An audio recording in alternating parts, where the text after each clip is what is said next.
നമസ്കാരം. News and ന്യൂസിലേക്ക് സ്വാഗതം. തരൂർ താരമായത് പറഞ്ഞ വാക്കുകളിലെ വസ്തുതയുടെ പേരിലാണ്. കോൺഗ്രസ് പ്രതിക്കൂട്ടിലായത് അതിൻ്റെ നേതൃത്വത്തിൻ്റെ തുടരുന്ന ചിന്താ പദ്ധതിയുടെ പരാജയം കൊണ്ടുമാണ്. തരൂരിന് പിന്തുണയേറുന്നു. മാത്രമല്ല, കൂടുതൽ പ്രതിസന്ധികളും കോൺഗ്രസിന് മുന്നിൽ സൃഷ്ടിക്കപ്പെടുകയാണ്. UDF-ലെ ശക്തരായ മുസ്ലിം ലീഗും തരൂരിനെ തള്ളാതെ രംഗത്തെത്തുന്നു. KPCC പ്രസിഡന്റും ജനറൽ സെക്രട്ടറിക്കും സതീശൻ്റെയും MM ഹസൻ്റെയും നിലപാടല്ല. ഇത് പറയുന്നത് ശശി തരൂർ തന്നെയാണ്. അതായത് കോൺഗ്രസിൽ തരൂരിനെ അനുകൂലിക്കുന്നവരുടെയും സതീശനെ എതിർക്കുന്നവരുടെയും എണ്ണം കൂടുന്നു എന്ന് സാരം. നേരത്തെ സതീശൻ സൂചിപ്പിച്ചതുപോലെ ഊതിപ്പെരുപ്പിച്ച ബലൂൺ അല്ലെന്ന് കോൺഗ്രസിൻ്റെ ഉള്ളു പറയുന്നത് സതീശൻ കേൾക്കുന്നുണ്ടോ ആവോ. കുഞ്ഞാലിക്കുട്ടി ഇന്ന് പറഞ്ഞ മറ്റൊരു കാര്യം ഈ ഘട്ടത്തിൽ ഏറെ പ്രസക്തമാണ്. ലീഗിൻ്റെ കുറവ് കൊണ്ട് എവിടെയും UDF തോറ്റിട്ടില്ല. അതേ കരുത്ത് മറ്റുള്ളവർ കാട്ടുന്നുണ്ടോ എന്ന ചോദ്യം കോൺഗ്രസിന് നേരെയുള്ള കുഞ്ഞാലിക്കുട്ടിയുടെ മുസ്ലിം ലീഗിൻ്റെ കൃത്യമായ അമ്പാണ്. രാഷ്ട്രീയ ശത്രുത തീർക്കാൻ നാടിനെ ശത്രുതാക്കുന്നത് എന്തിന് എന്ന മുഖ്യമന്ത്രിയുടെ ചോദ്യവും ഇവിടെ കൂടുതൽ പ്രസക്തമാകുന്നു. അതിന് ഉത്തരം പറയേണ്ടത് കോൺഗ്രസുമാണ്. ഇന്ന് നമ്മുടെ ചർച്ചയെ സമ്പന്നമാക്കുന്ന അതിഥികളെ പരിചയപ്പെടാം. K. അനിൽകുമാർ, മുതിർന്ന CPIM നേതാവ്.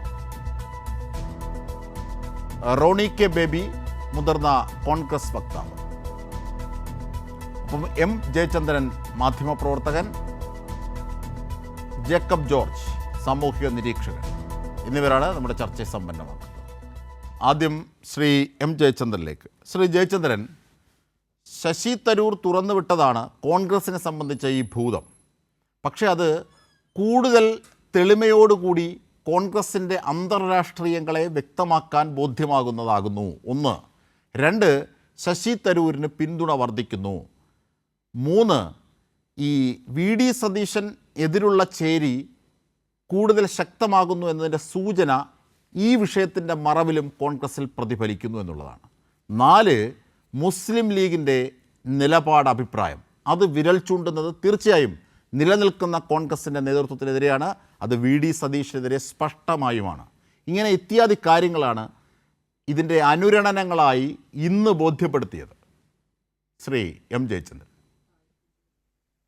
അജിംഷാദ്, ഈ വിഷയത്തിൽ ഇവിടെ ഇങ്ങനെ കോൺഗ്രസുമായി ബന്ധപ്പെട്ട ആൾക്കാരും മറ്റാൾക്കാരും ഒക്കെ കുറെ ബഹളങ്ങൾ ഇങ്ങനെ ഉണ്ടാക്കുന്നുണ്ടല്ലോ. ചിലരൊക്കെ പറയുന്നുണ്ട് തരൂര് CWCയിൽ നിന്ന് ഒഴിയണം, അല്ലെങ്കിൽ രാജിവെക്കണം, ഇല്ലെങ്കിൽ മാറ്റണം എന്നൊക്കെയുള്ള ചർച്ചകൾ അടക്കം നടക്കുന്നുണ്ട്. പക്ഷേ ഇന്ത്യൻ നാഷണൽ കോൺഗ്രസിന്റെ വെബ്സൈറ്റ് നോക്കൂ. അവിടെ ഏറ്റവും ഒടുവിൽ കിടക്കുന്ന വാർത്താ സമ്മേളനങ്ങൾ ഏറ്റവും ഒടുവിലുള്ളത് കനയ്യകുമാറിൻ്റെതാണ്, 15-ാം തീയതി. അതിനുശേഷം ആ വാർത്താ സമ്മേളനത്തിന്റെ വീഡിയോ ഉണ്ട്. അതിൽ ഇതുമായി ബന്ധപ്പെട്ട ചോദ്യങ്ങളും ഇല്ല, കനയ്യകുമാറൊന്നും പറയുന്നുമില്ല. അതിനുശേഷമോ അതിനു മുൻപോ ഒന്നും ഈ കാര്യവുമായി ബന്ധപ്പെട്ട ഒരു പരാമർശവും CWCയുടെ, ഇന്ത്യൻ നാഷണൽ കോൺഗ്രസിന്റെ വെബ്സൈറ്റിലില്ല. സാധാരണഗതിയിൽ ഒരു പാർട്ടി അവരുടെ കേരളത്തിൽ കൂടുതൽ MP മാരുള്ള കേരളത്തിൽ ഇത്തരം ഒരു പ്രശ്നം ഉണ്ടാകുമ്പോൾ സാധാരണഗതിയിൽ പാർട്ടി പറയട്ടെ എന്ന് VD സതീശൻ പറയുന്നു, ശരിയല്ലെന്ന് KC വേണുഗോപാൽ പറയുന്നു, ഒഴിയണമെന്ന് ഹസൻ പറയുന്നു. ഇങ്ങനെയൊക്കെ പറയുമ്പോൾ ഈ പാർട്ടിയുടെ കേന്ദ്ര നേതൃത്വത്തിന് എന്താണ് താല്പര്യം, ഇത് ഇക്കാര്യത്തിലുള്ള അഭിപ്രായം എന്നറിയാൻ നമുക്കൊരു കൗതുകം ഉണ്ടാവുമല്ലോ, താല്പര്യം ഉണ്ടാവുമല്ലോ. അതുകൊണ്ടാണ് ഞാൻ കഴിഞ്ഞ 2 ദിവസങ്ങളായി നോക്കുന്നത്. പക്ഷെ അങ്ങനെ ഒരു പ്രതികരണവും ആ പാർട്ടിയുടെ വെബ്സൈറ്റിലില്ല. അപ്പോ എന്താണ് ഇതുകൊണ്ട് അർത്ഥമാക്കുന്നത്? ഇവിടെ കിടന്ന് കുറെ പേര് ഗോഗുവ വിളിക്കും, അതിനോട് KC വേണുഗോപാലും ചേരും. അതിനപ്പുറത്തേക്ക് തരൂരിന്റെ നിലപാടിനോട് ഒരു തരത്തിലുള്ള വിയോജിപ്പ് പോലും, എന്നിട്ടില്ല എതിർപ്പ്, ആദ്യം വിയോജിപ്പ് പിന്നെ എതിർപ്പ്, പ്രതിഷേധം, അങ്ങനെയൊക്കെയാണല്ലോ നടപടികൾ. അങ്ങനെ ഒന്നും ഹൈക്കമാൻഡിനില്ല, AICCക്ക് ഇല്ല എന്നുള്ളതാണ് അവരുടെ വെബ്സൈറ്റിൽ നമുക്ക് മനസ്സിലാവുന്നത്. അടുത്ത കാര്യം, താങ്കൾ ചോദിച്ചു തുടങ്ങിയ പ്രധാനപ്പെട്ട കാര്യം എന്ന് പറഞ്ഞാൽ എന്താണ് ഇവർക്ക് സംഭവിച്ചുകൊണ്ടിരിക്കുന്നത് എന്നാണ് നമ്മൾ ആലോചിക്കേണ്ടത്. കേരളം ഇത്രയും വർഷങ്ങൾ 8-9 വർഷത്തോളമുള്ള കാലയളവിൽ അനുഭവിച്ച കെടുതികൾ, ആ കെടുതികൾക്ക് പിന്നാലെ കഴിഞ്ഞ 3-3.5 കൊല്ലമായി കേന്ദ്ര ഗവൺമെന്റ്, യൂണിയൻ ഗവൺമെന്റ് കേരളത്തോട് കാണിക്കുന്ന ഉപരോധ സമാനമായ നടപടികൾ, ഇതൊക്കെ മറികടന്നും അതിജീവിച്ചും ഒക്കെയാണ് കേരളം ഇന്നത്തെ കേരളമായി എത്തി നിൽക്കുന്നത്. അങ്ങനെ എന്നിട്ടും ഒരു ദുർബല നിലയിലല്ല എന്നുള്ളതാണ് പ്രധാനപ്പെട്ട സംഗതി കാണേണ്ടത്. കേരളം കാണേണ്ടതും കേരളം അറിയേണ്ടതുമായ വസ്തുത തന്നെയാണ് ശശി തരൂർ പറഞ്ഞിട്ടുള്ളത്. ശശി തരൂര് LDF സർക്കാരിനെ കുറിച്ചോ മുഖ്യമന്ത്രി പിണറായി വിജയനെ കുറിച്ചോ CPM നേതൃത്വത്തെ കുറിച്ചോ അല്ലല്ലോ ആ ലേഖനത്തിൽ പറയുന്നത്, കേരളത്തിനെ കുറിച്ചാണ് പറയുന്നത്. ആ ഒരു മര്യാദയും മാന്യതയും വിവേകവും കോൺഗ്രസുകാർക്ക് ഉണ്ടായില്ലെങ്കിൽ, UDFകാർക്ക് ഉണ്ടായില്ലെങ്കിൽ കേരള ജനത തിരിച്ചറിയുന്നുണ്ടെന്നേ കേരളം വളരുന്നത് എങ്ങനെയാണെന്നുള്ളത്. ആ വളർച്ചയാണ് ശശി തരൂരിനെ പോലൊരാൾക്ക് എടുത്തു കാണിക്കാൻ തയ്യാറായത്. അത് പറയുന്നത് തരൂരാകുമ്പോൾ അതിന് വലിയ മാനങ്ങളുണ്ട്. അത് സംസ്ഥാനത്തിനകത്ത് മാത്രമല്ല, ദേശീയ തലത്തിൽ മാത്രമല്ല, രാഷ്ട്രാന്തര തലത്തിലും അതിന് വലിയ മാനങ്ങൾ ലഭിക്കും എന്നുള്ളത് സ്വാഭാവികമാണ്. കാരണം അദ്ദേഹം ഊന്നുന്നത് ഏതിലാണ്? കേരളത്തിലെ LDF സർക്കാരിന്റെ ഏതെങ്കിലും ഒരു ജനപ്രിയ പരിപാടിയോ വികസന പരിപാടിയോ പറഞ്ഞുകൊണ്ടല്ല. സ്റ്റാർട്ടപ്പുകളുടെ ആഗോള ഇൻഡെക്സ് റാങ്കിങ് എത്രയാണ്, എന്താണ്, എങ്ങനെയാണ്, എത്രയാണ് അവിടെ പരിശോധിക്കപ്പെട്ടത്? 2 ലക്ഷത്തിൽ കൂടുതൽ, 2.25 ലക്ഷത്തോളം സ്റ്റാർട്ടപ്പുകളെ നേരിട്ട് പരിശോധിച്ചു എന്നാണ് മനസ്സിലാക്കാൻ പറ്റുന്നത്. അതിൽ നിന്നാണ് ഫിൽട്ടർ ചെയ്ത് കേരളം വരുന്നത്, ഏറ്റവും മുമ്പിലേക്ക് വരുന്നത്. അങ്ങനെയാണ് ഒന്നാമത് എത്തുന്നത്. അതാണ് ഈസ് ഓഫ് ഡൂയിങ് ബിസിനസ്സിലെ 28ാം സ്ഥാനത്ത് നമ്മളെ ഒന്നാമതാക്കുന്നത്. അത്തരം കാര്യങ്ങൾ വരുന്നത് ഈ നാടിനല്ലേ നല്ലതാവുന്നത്, അല്ലേ? ആ നാടിന് നല്ലതാവുമ്പോൾ നാടിന് നന്മയുള്ള ആ കാര്യത്തിനെ, വികസനത്തിന്റെ കാര്യത്തിൽ ദീർഘവീക്ഷണത്തോടുകൂടിയുള്ള സമീപനങ്ങൾ സ്വീകരിക്കുന്ന കേരള വ്യവസായ വകുപ്പിനെ, അതിനെ നയിക്കുന്ന സർക്കാരിനെ, അതിനെ നയിക്കുന്ന മുന്നണിയെ, ആ മുന്നണിയെ നയിക്കുന്ന പാർട്ടിയെ ഒക്കെ അത് പോസിറ്റീവായിട്ട് തന്നെയാണ് ബാധിക്കുക. കേരളത്തിനെ മൊത്തം ഗുണകരമായി മാറുന്ന ഒരു കാര്യം അങ്ങനെയാണല്ലോ വരേണ്ടത്. അപ്പൊ അതിൻ്റെ അകത്ത് തർക്കങ്ങൾ ഉണ്ടെങ്കിൽ ആ തർക്കങ്ങൾ പറയാം, അല്ലെങ്കിൽ വിയോജിപ്പുകൾ ഉണ്ടെങ്കിൽ ആ വിയോജിപ്പുകൾ പറയാം. അതൊക്കെ അന്തസ്സായിട്ട് മനസ്സിലാക്കാൻ പറ്റും. അത് തരൂരിന്റെ ലേഖനത്തിൽ തന്നെ അദ്ദേഹം പറയുന്നുമുണ്ട് എന്താണ് വിയോജിപ്പുകൾ. ഒരു ഉദാഹരണം പറഞ്ഞാല് ഈ കർഷക ആത്മഹത്യകൾ ഏറ്റവും കൂടുതലുള്ള ഒരുപാട് സംസ്ഥാനങ്ങൾ ഇന്ത്യയിലുണ്ട്. പ്രത്യേകിച്ച് മഹാരാഷ്ട്ര, പഞ്ചാബ് ഒക്കെ ഉണ്ടല്ലോ, അവിടെ ഹരിയാന ഒക്കെ ഉണ്ട്. പക്ഷെ നിക്ഷേപക ആത്മഹത്യ ഉള്ളത് കേരളത്തിലാണ്. അപ്പോ നിക്ഷേപകർക്ക് ഒരു പരിരക്ഷ, അത് ഗവൺമെന്റ് കൈക്കൊള്ളേണ്ട ഒരു തീരുമാനമാണ്, നടപടിയാണ് എന്ന് തരൂർ ശരിയായി നിരീക്ഷിക്കുന്നുണ്ട്. അത്തരം നിരീക്ഷണങ്ങളോട് നമുക്കെന്തെങ്കിലും വിയോജിപ്പുണ്ടോ? അദ്ദേഹം പറയുമ്പോൾ അദ്ദേഹം അനുഭവ സമ്പത്തുള്ള, ദീർഘകാലത്തെ അനുഭവ സമ്പത്തുള്ള, ലോകം കണ്ട, എല്ലാവരും വിശ്വപൗരൻ എന്ന് വിളിക്കുന്ന ഒരു പ്രധാനപ്പെട്ട നേതാവാണ്, CWC മെമ്പറാണ്, MP ആണ്, ഇതൊക്കെ ഉണ്ട്. അദ്ദേഹത്തിന്റെ ആ അഭിപ്രായങ്ങളെ ഗവൺമെന്റ് ഒരിക്കലും ഈ വിമർശിച്ചതുകൊണ്ട് മോശമായിട്ടല്ല കാണുന്നത്. അത് മുഖ്യമന്ത്രി ഇന്നലെ പറഞ്ഞു, വ്യവസായ മന്ത്രി പറഞ്ഞു, മറ്റെല്ലാവരും അത് തന്നെയാണ് പറയുന്നത്. പക്ഷേ കോൺഗ്രസുകാർക്ക് മാത്രം അത് ദഹിക്കുന്നില്ല. എന്തുകൊണ്ടാണ് ദഹിക്കാത്തത്? LDF സർക്കാരിനെ കുറിച്ച് നല്ലത് പറഞ്ഞാൽ അത് അംഗീകരിക്കാൻ കഴിയില്ല. അതിന് ന്യായം എന്താണ് പറയുന്നത്? കേരളത്തിൽ വ്യവസായമേ ഇല്ല. കേരളത്തിൽ വ്യവസായമില്ലെങ്കിൽ അപ്പം വ്യവസായ വകുപ്പ് എന്ന വകുപ്പ് പ്രവർത്തിക്കുന്നേ ഇല്ല എന്നാണല്ലോ അടുത്ത വാദം വരുന്നത്. അപ്പൊ അതിന്റെ കാര്യങ്ങൾ എന്താണെന്നുള്ളത് പറയേണ്ടി വരും. അതാണ് പ്രശ്നം. കേരളത്തിൽ വ്യവസായ മേഖല എങ്ങനെയാണ് നിൽക്കുന്നത്? മറ്റ് പ്രധാനപ്പെട്ട വ്യവസായികൾ കേരളത്തെ എങ്ങനെയാണ് അടയാളപ്പെടുത്തുന്നത്? അവരെന്താണ് നമ്മളോട് പറയുന്നത്? ഈ കഴിഞ്ഞ ദിവസങ്ങളിൽ അത് സംബന്ധിച്ച് നിരവധി വീഡിയോകൾ വൈറലായിട്ടുണ്ട്. അതുകൊണ്ട് തന്നെ ഞാൻ അതിലേക്കൊന്നും പോകുന്നില്ല. പ്രശ്നം എന്ന് പറഞ്ഞാൽ ശശി തരൂർ പറഞ്ഞത് കേരള സർക്കാരിനെ കുറിച്ചല്ല, കേരളത്തിനെ കുറിച്ചാണ്. ആ കേരളത്തിന് ഇത്തരത്തിലുള്ളൊരു മേന്മ ഉണ്ടാകുന്നതിൽ, ഒരു അഭ്യുന്നതി ഉണ്ടാകുന്നതിൽ സന്തോഷിക്കേണ്ടതിന് പകരം ശശി തരൂർ പറഞ്ഞത് ഏതാണ്ട് മഹാപാതകമാണ് എന്ന നിലയിലേക്ക് ചർച്ച വഴിതിരിച്ചു വിടാനാണ് മാധ്യമങ്ങൾ ശ്രമിക്കുന്നത്. ഇവിടെ മാധ്യമങ്ങൾ തിരിച്ചറിയേണ്ട വലിയൊരു കാര്യമുണ്ട്. മാധ്യമപ്രവർത്തകർ പ്രതിഫലിപ്പിക്കുന്നത് എപ്പോഴും മാധ്യമ ഉടമകളുടെ താല്പര്യങ്ങളെയാണ്. അത് എല്ലാവർക്കും അറിയുന്ന ഒരു കാര്യമാണ്. മാധ്യമപ്രവർത്തകർക്ക് സ്വന്തം നിലപാടുകളല്ല പ്രകടിപ്പിക്കാൻ പറ്റുന്നത്. അവർ പ്രവർത്തിക്കുന്ന മാധ്യമ സ്ഥാപനങ്ങളുടെ താല്പര്യങ്ങൾ എന്താണോ അതാണ് വാമൊഴിയായും വരമൊഴിയായും ഒക്കെ പ്രകടിപ്പിച്ചുകൊണ്ടിരിക്കുന്നത്. അതെല്ലാവർക്കും അറിയാം. പക്ഷേ ഈ നേരെ എത്രമാത്രം കണ്ണടയ്ക്കാൻ കഴിയും അതവർ കാണണ്ടേ? ഈ മാധ്യമങ്ങൾ നിലനിൽക്കുന്ന പരസ്യം വാങ്ങിച്ചിട്ടാണല്ലോ. പരസ്യമാണല്ലോ. ഇലക്ട്രോണിക് മീഡിയ ആണെങ്കിലും പ്രിന്റ് മീഡിയ ആണെങ്കിലും പ്രധാനപ്പെട്ട വരുമാനം എന്ന് പറയുന്നത് പരസ്യങ്ങളാണ്. ആ പരസ്യദാതാക്കളായിട്ടുള്ള വ്യവസായികൾ കേരളത്തെ പറ്റി എന്ത് പറയുന്നു? പട്ടാഭിരാമൻ എന്ത് പറയുന്നു? കല്യാൺ സിൽക്കിന്റെ സ്വാമി എന്ത് പറയുന്നു? പിന്നെ മലബാർ ഗോൾഡിന്റെ അദ്ദേഹം എന്ത് പറയുന്നു? ഇതൊക്കെ അവര് അന്വേഷിക്കേണ്ടതല്ലേ? പോട്ടെ, ഇന്ത്യൻ എക്സ്പ്രസ് ലേഖനത്തിന്റെ പിന്നെ ഉള്ളടക്കം, അതിന്റെ കാമ്പ് അത് മാത്രം എടുക്കുക. തീർച്ചയായും അതാണ് കാരണം കൊമേഴ്സ്യൽ ഇൻഡസ്ട്രിയൽ ഡിപ്പാർട്ട്മെന്റിന്റെ കീഴിൽ വരുന്ന DPIITയുടെ വേൾഡ് ബാങ്ക് കൺസൾട്ടൻസ് അടക്കമുള്ളവരുടെ ഒക്കെ സ്റ്റഡീസിന്റെ ഫലമായിട്ടാണ് അത്തരത്തിലൊരു ഈ global startup eco system report തയ്യാറാക്കുന്നത്. അത് പ്രകാരമൊക്കെയുള്ള കണക്കുകളാണ് ശ്രീ ശശി തരൂർ സൂചിപ്പിച്ചത്. അത് കേരളത്തിൻ്റെ പൊതുവായ ചിത്രമാണ്. അവിടെയാണ് മുഖ്യമന്ത്രി പറഞ്ഞത് കൂടുതൽ പ്രസക്തമാകുന്നത്. നിങ്ങൾ LDFനെ രാഷ്ട്രീയമായി എതിർത്തുള്ളൂ, അത് പ്രശ്നമല്ല. പക്ഷേ ഈ നാടിനെ എന്തിനാണ് എതിർക്കുന്നത്? നാടിൻ്റെ നേട്ടങ്ങളെ എന്തിനാണ് അവമതിക്കുന്നത്? അത് കോൺഗ്രസ് എത്തിപ്പെട്ടിരിക്കുന്ന ഒരു വല്ലാത്ത പ്രതിസന്ധിയുടെ അനുരണനം കൂടിയാണ് അതിൽ നിന്ന് പ്രതിഫലിക്കുന്നത്. CPIM നേതാവ് K. അനിൽകുമാറിലേക്ക് ഞാൻ പോവുകയാണ്. ശ്രീ K. അനിൽകുമാർ, തീർച്ചയായും ഞാൻ അനിൽകുമാറിലേക്ക് വരുന്നതിന് മുമ്പ് ശ്രീ ജേക്കബ് ജോർജ്, മുതിർന്ന മാധ്യമപ്രവർത്തകൻ. ശ്രീ ജേക്കബ് ജോർജ്, ഈ ശശി തരൂരിൻ്റെ വാക്കുകൾ, ശശി തരൂർ മുമ്പോട്ട് ശരി, ആ 2 കോളുകളിലേക്ക് നമുക്ക് പോകാനാകുമെന്ന് തന്നെയാണ് പ്രതീക്ഷിക്കുന്നത്. ഞാൻ ശ്രീ M. ജയചന്ദ്രനിലേക്ക് തന്നെ തുടരാൻ തിരിച്ചെത്തുമ്പോൾ, ശ്രീ M. ജയചന്ദ്രൻ, ഇവിടെയാണ് മുഖ്യമന്ത്രി പറഞ്ഞൊരു കാര്യം കൂടുതൽ പ്രസക്തമാകുന്നത്. അതെന്താണ്? LDFൻ്റെ രാഷ്ട്രീയത്തെ കോൺഗ്രസ് എന്ന നിലയിൽ നിങ്ങൾ എതിർത്തുള്ളൂ, UDF എന്ന നിലയിൽ നിങ്ങൾ എതിർത്തുള്ളൂ. പക്ഷേ അതിനെ എന്തിനാണ് നാടിൻ്റെ വികസനം, പൊതു നന്മ അതിനെ കെടുത്തുന്ന രീതിയിലാകുന്നത്? ഇത് ഈ ഘട്ടത്തിൽ മാത്രമല്ല, ഈ UDFൻ്റെ പ്രത്യേകിച്ച് 2ാം പിണറായി സർക്കാർ വന്നതിന് ശേഷമുള്ള UDFൻ്റെ നേതൃമാറ്റങ്ങളിൽ, പ്രത്യേകിച്ച് കോൺഗ്രസിലെ നേതൃമാറ്റങ്ങളുടെ മുഴുവൻ സമര പദ്ധതികളെയും നാം അവലോകനം ചെയ്താൽ കാണുന്ന ഒന്നാണിത്. കണ്ണടച്ചെതിർക്കുക. നീ 1 പറഞ്ഞാൽ ഞാൻ 2 പറയും, നീ 2 പറഞ്ഞാൽ ഞാൻ 1 പറയും എന്ന രീതിയിലുള്ള ഒരു തർക്കശാസ്ത്ര പ്രത്യയശാസ്ത്രം പോലെയാണ് യഥാർത്ഥത്തിൽ ഈ UDFൻ്റെ പ്രത്യേകിച്ച് കോൺഗ്രസിൻ്റെ നേതൃത്വം പോകുന്നത്. പ്രത്യേകിച്ച് ഫോക്കസായി പറഞ്ഞാൽ VD സതീശൻ നീങ്ങുന്നത്. അങ്ങനെ എതിർത്താൽ മാത്രമേ പ്രതിപക്ഷമാകൂ എന്ന ആ ചിന്താ പദ്ധതിയാണ്. അതിനെതിരെ കൂടിയുള്ള ഒരു അടി ഈ ശശി തരൂരിൻ്റെ വാക്കുകളിലുണ്ട്, ഇല്ലേ? അത് ഉണ്ടെന്ന് മാത്രമല്ല, VD സതീശനേക്കാളും K. സുധാകരനേക്കാളും എത്രയോ ഉയരത്തിലാണ് നിൽക്കുന്നത് ശശി തരൂർ സംഘടനാപരമായി തന്നെ. അവരുടെ സംഘടന മാത്രം നോക്കിയിട്ടാണ് പറയുന്നത്.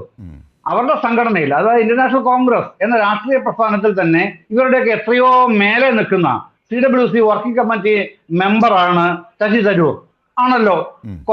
രമേശ് ചെന്നിത്തല പോലും, കൊടിക്കുന്നിൽ സുരേഷ് പോലും അവിടുത്തെ പ്രത്യേക ക്ഷണിതാക്കളാണ്, നമുക്കറിയാം. പക്ഷെ അദ്ദേഹം അങ്ങനെയല്ല. അദ്ദേഹം സ്ഥിരം അതിലുള്ള ആളാണ്. തീർച്ചയായും ഞാൻ ജേക്കബ് ജോർജിലേക്ക് ഞാൻ ജേക്കബ് ജോർജിലേക്ക് കൂടി ഒന്ന് പോകുമ്പോൾ, ശ്രീ ജേക്കബ് ജോർജ്, നോക്കൂ, ഇവിടെ ഏറ്റവും പ്രധാനപ്പെട്ട ചില വസ്തുതകൾ ഇതിൻ്റെ പശ്ചാത്തലത്തിൽ, അതായത് തരൂർ ഉയർത്തിവിട്ട ഭൂതത്തിൻ്റെ പശ്ചാത്തലത്തിൽ, അല്ലെങ്കിൽ തരൂർ ഉയർത്തിവിട്ട വാക്കുകളുടെയും വസ്തുതകളുടെയും അടിസ്ഥാനത്തിൽ കോൺഗ്രസിനെ സംബന്ധിച്ചൊരു ഭൂതമായി വർത്തിക്കുന്നതാണ് ഞാൻ ഉദ്ദേശിച്ചത്.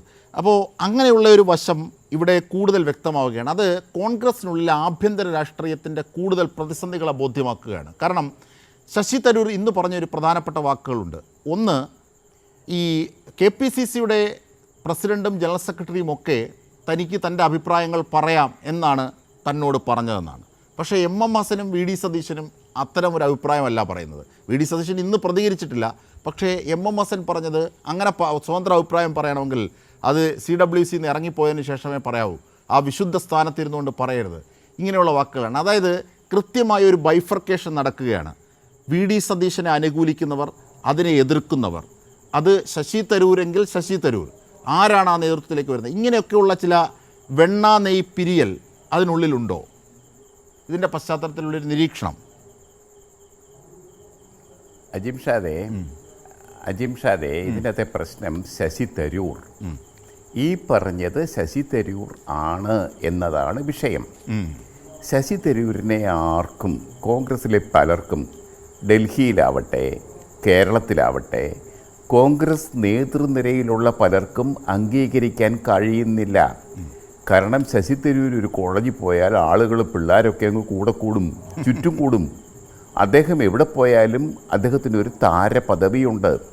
അദ്ദേഹം നല്ല വൃത്തിയായിട്ട് ഇംഗ്ലീഷിൽ പ്രസംഗിക്കും. ഒരു റെഫറൻസും വേണ്ട, നോക്കി വായിക്കാൻ ഒരു തുണ്ടുകടലാസ് പോലും വേണ്ട. അത് ലോകത്തെവിടെയാണെങ്കിലും, ബ്രിട്ടനിലാണെങ്കിലും ഐക്യരാഷ്ട്രസഭയിലാണെങ്കിലും അമേരിക്കയിലാണെങ്കിലും അദ്ദേഹത്തിന് ആ ഒരു ഔന്നത്യത്തിൽ, ആഗോള നിലവാരത്തിൽ സംസാരിക്കാനുള്ള ശേഷിയുണ്ട്. അദ്ദേഹം ആഗോള നിലവാരത്തിലുള്ള ഒരു ലോക വ്യക്തിത്വമാണ്. അങ്ങനെയുള്ള ഒരാളെ കോൺഗ്രസിൽ അങ്ങനെ വെച്ച് പൊറുപ്പിക്കാൻ ഉള്ള ഒരു സംസ്കാരം നിർഭാഗ്യവശാൽ കോൺഗ്രസ് നേതൃത്വത്തിൽ പലർക്കും ഇല്ല. രണ്ടാമതൊരു കാര്യമുണ്ട്, അദ്ദേഹത്തെ മുഖ്യമന്ത്രി സ്ഥാനത്തേക്ക് ഉയർത്തിക്കാട്ടിയാൽ കോൺഗ്രസിന് നിഷ്പ്രയാസം അടുത്ത തിരഞ്ഞെടുപ്പ് പിടിക്കാം, അടുത്ത ഭരണം പിടിക്കാം എന്നൊരു സംസാരം പൊതുവേ ഉണ്ട്.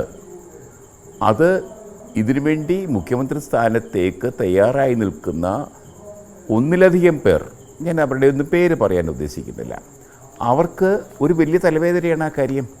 ശശി തരൂർ ഇന്നലെ വന്നയാളല്ലേ, ഞങ്ങളൊക്കെ ഇവിടെ KSU കാലം മുതൽ പ്രവർത്തിക്കുന്നവരാണ്, അതുകൊണ്ട് ഞങ്ങൾക്ക് തന്നെയാണ് അവകാശം. ഈ ഞങ്ങൾ എന്ന് പറയുന്നത് ഞാനാവുന്നില്ല, ഞങ്ങൾ എന്ന് പറഞ്ഞാൽ ഒരു പറ്റം ആൾക്കാരുണ്ട്, അത് ഏതെങ്കിലും ഒരു നേതാവിലേക്ക് എത്തുന്നില്ല. അതാണ് കോൺഗ്രസിൻ്റെ പ്രശ്നം. അതുകൊണ്ട് സ്വാഭാവികമായിട്ടും ശശി തരൂർ ഇങ്ങനെ പറയുന്നെങ്കിൽ ആ പറയുന്നതിനോടല്ല എതിർപ്പ്. ശശി തരൂർ പറഞ്ഞല്ലോ, ഈ ഒരു വടി കൊണ്ട് ശശി തരൂരിനെ അടിച്ച് ആ കൊമ്പത്ത് നിന്ന് താഴ്ത്തിടാം എന്ന് കണക്കാക്കുന്നതാണ് കോൺഗ്രസിന്റെ പ്രശ്നം. അതാണ് ശശി തരൂർ പറഞ്ഞത്. മുസ്ലിം ലീഗിനെ ആ രീതിയിൽ അവഗണിക്കാനാകില്ലല്ലോ. ഇന്ന് ശ്രീ PK കുഞ്ഞാലിക്കുട്ടി പറഞ്ഞത് എന്താണ്? PK കുഞ്ഞാലിക്കുട്ടി പറഞ്ഞ രണ്ട് കാര്യങ്ങളുണ്ട് പ്രധാനമായും. ഒന്ന്, ഈ ഇപ്പോൾ ശശി തരൂർ പറഞ്ഞ കാര്യങ്ങളെ ഒന്നും തള്ളുന്നില്ല എന്ന് മാത്രമല്ല, തൻ്റെ കാലത്തും ഇത്തരത്തിൽ കിൻഫ്ര അടക്കമുള്ള കാര്യങ്ങളിൽ ഉള്ള പുരോഗതി ഉണ്ട്, അതിൻ്റെ തുടർച്ചയാണെന്ന് വരുത്തി തീർക്കാൻ അദ്ദേഹം ഒരു പ്രതിപക്ഷ രാഷ്ട്രീയ കക്ഷിയുടെ ഭാഗം എന്ന നിലയിൽ പറഞ്ഞു വെക്കുന്നുണ്ടെങ്കിൽ പോലും ശശി തരൂർ പറഞ്ഞതിനെ തള്ളുന്നില്ല. മാത്രമല്ല, മറ്റൊരു കൊട്ടുകൂടി ഇന്ന് അദ്ദേഹം പൊതുവേദിയിൽ പറഞ്ഞു. അത് ലീഗിൻ്റെ കുറവ് കൊണ്ട് എവിടെയും UDF തോറ്റിട്ടില്ല, പക്ഷേ UDFലെ മറ്റ് കക്ഷികൾക്ക് ആ കരുത്ത് ബോധ്യമാക്കാനാകുന്നുണ്ടോ എന്ന ചോദ്യം കൃത്യമായി കോൺഗ്രസിന് നേരെയാണ്. അതായത് കോൺഗ്രസിൻ്റെ ചിന്താ പദ്ധതികളിൽ അധിഷ്ഠിതമായുള്ള പ്രവർത്തികൾ ലീഗിനും അതൃപ്തിയുണ്ട് എന്നാണ് സാരം. ലീഗ് എന്നാൽ കോൺഗ്രസിൻ്റെ നേതൃത്വത്തെ പോലും നിർണ്ണയിക്കാൻ പലപ്പോഴും ശേഷിയുള്ളവരാണെന്ന് നമുക്കൊക്കെ അറിയാവുന്നതാണ്. അതെ അജിംഷാദെ, UDFിൻ്റെ നേതൃത്വത്തിലുള്ള മറ്റ് കക്ഷികൾ എന്ന് പറഞ്ഞാൽ അങ്ങനെ കാര്യമായ കക്ഷിയൊന്നുമില്ല. CMP, RSPക്കും CMPക്കും ഒരൊറ്റ MLA പോലും ഇല്ല, അതോർക്കണം. അപ്പോഴാ UDFിനകത്തെ മറ്റ് കക്ഷികൾ എന്ന് പറയുന്ന, എന്ന് മുസ്ലിം ലീഗ് വിശേഷിപ്പിക്കുന്ന കക്ഷികൾ ഏതാണ്? ഒരു കക്ഷിയേ ഉള്ളൂ, അത് സാക്ഷാൽ കോൺഗ്രസ് ആണ്. ആ കോൺഗ്രസിനെതിരെയാണ് ഈ ഒരു സാഹചര്യത്തിൽ പോലും, ഈ ഒരു സന്ദർഭത്തിൽ പോലും മുസ്ലിം ലീഗ് ആക്ഷേപിക്കുന്നത്, അതോർക്കണം. ശരിക്കും ഇവിടെ ഈ പ്രശ്നം ശശി തരൂരിനെ എതിർക്കുക എന്നത് തന്നെയാണ്. ശശി തരൂർ പറഞ്ഞതിൽ ഞാൻ പറയട്ടെ, ഒരൊറ്റ ഉദാഹരണം. അജയ് പ്രസാദ് എന്ന തിരുവനന്തപുരത്തുകാരൻ തിരുവനന്തപുരം എഞ്ചിനീയറിംഗ് കോളേജിൽ പഠിച്ച്, അത് കഴിഞ്ഞിട്ട് കൽക്കട്ട IIMൽ പഠിച്ച്, അത് കഴിഞ്ഞ് അമേരിക്കയിലെ MIT മസാച്യൂസെറ്റ്സ് ഇൻസ്റ്റിറ്റ്യൂട്ട് ഓഫ് ടെക്നോളജിയിൽ പഠിച്ചത് റിയൽ എസ്റ്റേറ്റ് ആണ് വിഷയം. MIT പഠിച്ചത്. അവിടെ പഠിച്ചിട്ട് തിരുവനന്തപുരത്ത് എത്തിപ്പെട്ടതാണ് UDFിൻ്റെ ഭരണകാലത്ത്. കുഞ്ഞാലിക്കുട്ടി വ്യവസായ മന്ത്രിയായിരുന്നപ്പോൾ, ഉമ്മൻചാണ്ടി മുഖ്യമന്ത്രിയായിരുന്നപ്പോൾ. പക്ഷേ അതിങ്ങനെ നീണ്ടുപോയി. അവസാനം ഉമ്മൻചാണ്ടി ഇടപെട്ടു. ഉമ്മൻചാണ്ടി വളരെ ശക്തമായിട്ട് ഇടപെട്ടിട്ട് അതിന് സാങ്ഷൻ കൊടുത്തു. പക്ഷേ ആ 32ാമത്തെ വയസ്സിൽ 1250 കോടി രൂപ ഇൻവെസ്റ്റ് ചെയ്യാൻ, ടെക്നോ പാർക്കിൽ ഇൻവെസ്റ്റ് ചെയ്യാൻ വന്ന അജയ് പ്രസാദിനെ പൂർണ്ണമായിട്ടൊരു പിന്തുണ കൊടുത്തത് പിണറായി വിജയൻ മുഖ്യമന്ത്രിയായ ശേഷമാണ്. പിണറായി വിജയൻ അതിനെ 2 കൈ നീട്ടി സ്വീകരിച്ചു. ആ പ്രസ്ഥാനത്തെ ടോറസ് എന്ന അമേരിക്കൻ കമ്പനിയെ ടെക്നോ പാർക്കിൽ ഫേസ് 3യിൽ അവർക്ക് ഉദാരമായ സൗകര്യങ്ങൾ ചെയ്തു കൊടുത്തു. ഇന്നതൊരു വലിയ പ്രസ്ഥാനമായി. ആയിരക്കണക്കിന് ലോകത്തിലെ പ്രമുഖ IT കമ്പനികളിലെ ഉദ്യോഗസ്ഥരാണ് അവിടെ ജോലി ചെയ്യുന്നത്. ആയിരക്കണക്കിന് ജോലികൾ, വലിയ മൂല്യം ഉണ്ടാക്കാൻ കഴിഞ്ഞിരിക്കുന്നു അദ്ദേഹത്തിന്. ഇനിയും പണി തീർന്നിട്ടില്ല, അത് കാര്യം നടക്കുന്നു. അത് 2ാം പിണറായി സർക്കാർ സഹായിക്കുന്നു. അതുപോലെയാണ് നിസാൻ എന്ന സ്ഥാപനം വലിയൊരു ഇൻവെസ്റ്റ്മെൻറ്റുമായിട്ട് തിരുവനന്തപുരത്തുകാരൻ ടോണി തോമസ് വന്നപ്പോൾ മുഖ്യമന്ത്രി അവരെ നേരിട്ട് വിളിച്ച് സംസാരിച്ചു. ടോണി തോമസുമായിട്ട് 3.5 മിനിറ്റേ എടുത്തുള്ളൂ അജിംഷാദെ ആ ഒരു മീറ്റിങ്ങിന്. മുഖ്യമന്ത്രി പിണറായി വിജയൻ തീരുമാനമെടുത്തത് 3.5 മിനിറ്റ് കൊണ്ടാണ്. ആ 3.5 മിനിറ്റ് കൊണ്ട് ലോകത്തിലെ ഒരു വലിയ ഗവേഷണ കേന്ദ്രത്തിൻ്റെ ആസ്ഥാനം നിസാൻ എന്ന കമ്പനിയുടെ ആസ്ഥാനം അവരുടെ ഈ ഡ്രൈവർലെസ് വെഹിക്കിൾ, ഇലക്ട്രിക് വെഹിക്കിൾ, ഇതിൻ്റെ ലോകം മുഴുവൻ നടക്കുന്ന റിസർച്ച് ഗവേഷണങ്ങളുടെ ഒരു കേന്ദ്രം സ്ഥാപിക്കുക, ഹബ്ബ് സ്ഥാപിക്കുക എന്നുള്ളതായിരുന്നു അവരുടെ ലക്ഷ്യം. അത് സ്ഥാപിച്ചു കൊടുത്തു.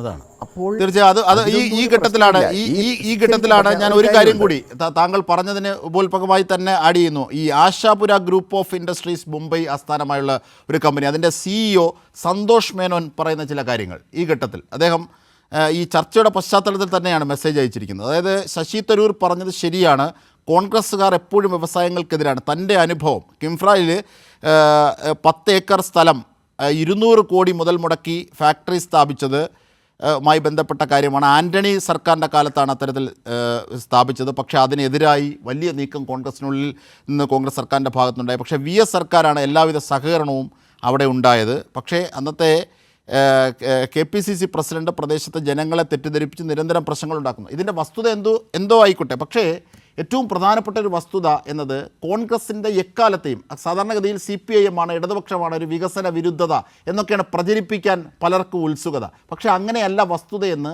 അനുഭവത്തിൻ്റെ പശ്ചാത്തലത്തിൽ ചിലർ രേഖപ്പെടുത്തുന്ന കാര്യങ്ങളാണ് ഞാനിവിടെ ക്രോഡീകരിച്ച് നൽകുന്നത്. ഞാൻ ശ്രീ ജേക്കബ് ജോർജിലേക്ക് MJ അച്യുതനിലേക്ക് എത്താം. ശ്രീ K അനിൽകുമാർ, നോക്കൂ, കേരളം മുന്നിലാണ്. ഈസ് ഓഫ് ഡൂയിങ് ബിസിനസ് അടക്കം നീതി ആയോഗിൻ്റെ പല വിധത്തിലുള്ള സ്റ്റഡീസ് വരുന്നു, ആരോഗ്യരംഗം അടക്കമുള്ള കാര്യങ്ങളിൽ. ഇതിപ്പോൾ DPIIT, world bank consultants, global startup ecosystem report, ഇങ്ങനെ പോകുന്നു അതിൻ്റെ കണക്കുകൾ. അതൊക്കെ ഉദ്ധരിച്ചാണ് ശശി തരൂർ പറഞ്ഞത്. ശരിയാണ്, അത് വസ്തുതയാണ്. പക്ഷേ അങ്ങനെ ഒരു വസ്തുത പറഞ്ഞാൽ CPIM-നെതിരെ, ഇടതുപക്ഷത്തിനെതിരെ, പിണറായി സർക്കാരിനെതിരെ, പ്രത്യേകിച്ച് രണ്ടാം പിണറായി സർക്കാർ തുടർച്ചയാണ്, ഇനി 3ഉം കൂടെ ആയാൽ അത് വലിയ പ്രശ്നമാകും എന്ന് കോൺഗ്രസ് സ്വാഭാവികമായും ഭയപ്പെടില്ലേ?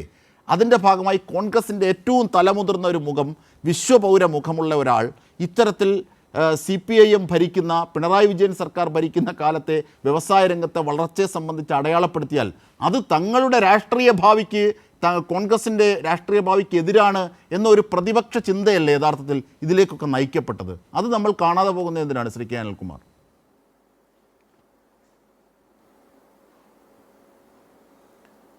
രാഷ്ട്രീയമായി മുടന്തുന്ന ഒരു മുന്നണിയാണ് കേരളത്തിലെ UDF.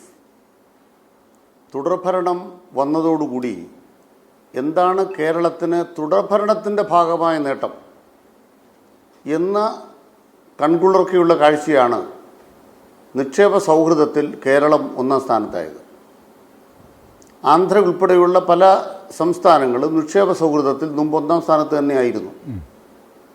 പക്ഷെ കേരളം 1ാം സ്ഥാനത്തായത് ഇന്ത്യയിലെ മറ്റ് സംസ്ഥാനങ്ങൾ 1ാം സ്ഥാനത്തായതിൽ നിന്ന് വളരെ വ്യത്യസ്തമാണ്. നമ്മുടെ രാജ്യത്ത് ഏറ്റവും ഉയർന്ന കൂലി തൊഴിലാളിക്ക് കൊടുക്കുന്ന ഒരു സംസ്ഥാനമാണ് കേരളം. ഇവിടുത്തെ കൂലി നിരക്കിൽ വിട്ടുവീഴ്ച ചെയ്യാനാവില്ല എന്നാണ് കേരള മുഖ്യമന്ത്രി പിണറായി വിജയനും ഇടതുപക്ഷവും ഉറപ്പാക്കിയിട്ടുള്ളത്. ആളുകൾ ജോലിക്ക് പോകുന്നത് കുടുംബം പുലർത്താനാണ്, വരുമാനമുണ്ടാക്കാനാണ്. അധ്വാന ശക്തി വിറ്റ് ജീവിക്കുന്ന തൊഴിലാളിയുടെ കൂലി ഏറ്റവും ഉയർന്ന നിരക്ക് നിൽക്കുമ്പോൾ അതേ കേരളത്തിൽ തന്നെ ഇവിടെ നിക്ഷേപിക്കാൻ വരുന്ന സ്ഥാപന ഉടമകളെ കൊണ്ട്, നിക്ഷേപകരെ കൊണ്ട് ഇതാണ് മികച്ച ഇടം എന്ന് പറയിക്കാൻ കഴിയണമെങ്കിൽ അതിലൊരു മാജിക്ക് വേണം. ഏറ്റവും ഉയർന്ന കൂലിയല്ല വ്യവസായ സംരംഭങ്ങൾ വരാനുള്ള തടസ്സം എന്ന് തെളിയിക്കുകയാണ് കേരളം ചെയ്യുന്നത്. അത് കേരളത്തിൽ ഒരു പുതിയ മാതൃകയാണ്, ഒരു ദേശീയ മാതൃകയാണ്. പണിമുടക്കുണ്ടാകുന്നത്, അടച്ചുപൂട്ടലുണ്ടാകുന്നത്, ലേ ഓഫ് ഉണ്ടാകുന്നത് തുടങ്ങി നാനാ കാരണങ്ങളിൽ വ്യവസായ സ്തംഭനം ഉണ്ടാകുന്നതൊക്കെ നോക്കിയാൽ കേരള മാതൃക മറ്റു തരത്തിൽ ഇക്കാര്യത്തിൽ മാതൃകയായി, ഒരു തൊഴിൽ ബന്ധ മാതൃക. സാധാരണഗതിയിൽ കമ്മ്യൂണിസ്റ്റുകാർ പറയുന്നത് മൂലധനവും തൊഴിലാളി വർഗവും തമ്മിൽ, അല്ലെങ്കിൽ അധ്വാനവും തമ്മിൽ വൈരുദ്ധ്യമുണ്ട് എന്നാണ്. ആ വൈരുദ്ധ്യം പരിഹരിക്കുന്നത് കമ്മ്യൂണിസ്റ്റ് തത്വശാസ്ത്രം അനുസരിച്ച് ഒന്നൊന്നിൻ്റെ നാശത്തിലെ പരിഹരിക്കുമെന്ന് പറഞ്ഞാൽ മൂലധന വ്യവസ്ഥ ഇല്ലാതാകണം. ഇന്ത്യ രാജ്യത്ത് മൂലധന വ്യവസ്ഥയാണ്. അപ്പോൾ എന്തു ചെയ്യാം? ഇതാണ് കേരളത്തിലെ കമ്മ്യൂണിസ്റ്റ് പാർട്ടി ഗവൺമെൻറ് പരിശ്രമിച്ചത്. Very good. പാർട്ടി മുൻകൈ എടുത്ത് LDF ഉണ്ടാക്കിയ നയം ഇത് മാത്രമാണ്. മൂലധനത്തിന് എല്ലാ സൗകര്യങ്ങളും ഉണ്ടാകും, തൊഴിലാളിയെ കൊള്ള ചെയ്യാൻ മാത്രം അനുവദിക്കില്ല. തൊഴിലാളിയെ കൊള്ള ചെയ്യുക എന്ന മൂലധനത്തിൻ്റെ സഹജ സ്വഭാവത്തെ അംഗീകരിക്കാതെ ആ മൂലധനത്തിന് സ്വതന്ത്രമായി പ്രവർത്തിക്കാൻ അവസരം കൊടുക്കുക എന്ന ഒരു ലോക പരീക്ഷണത്തിൻ്റെ മഹത്തായ ഇടമാണ് കേരളം. നല്ല റോഡ് കൊടുക്കാമെന്ന് പറഞ്ഞു. നല്ല റോഡ് കൊടുത്തു. ഇവിടുത്തെ നിക്ഷേപകരോട് നിങ്ങൾക്ക് നല്ല റോഡ് കൊടുക്കാമെന്ന് പറഞ്ഞാൽ ഒന്നല്ല, ദേശീയപാത മാത്രമല്ല, മലയോര തീരദേശ പാതകൾ, കേരളത്തിൻ്റെ സാധാരണ റോഡുകൾ 35,000 കിലോമീറ്റർ, 15,000 കിലോമീറ്റർ റോഡുകൂടെ പണിത് കഴിഞ്ഞാൽ കേരളത്തിൽ റോഡെന്നൊരു പ്രശ്നം ഉദിക്കുന്നില്ല. ഗ്രാമീണ റോഡുകളും ഒരു 2, 2.5, 3 കൊല്ലക്കാലം കിട്ടിക്കഴിഞ്ഞാൽ ഗ്രാമീണ റോഡുകൾ പൂർണ്ണമാകും. ഇതാണ് കാഴ്ചപ്പാട്.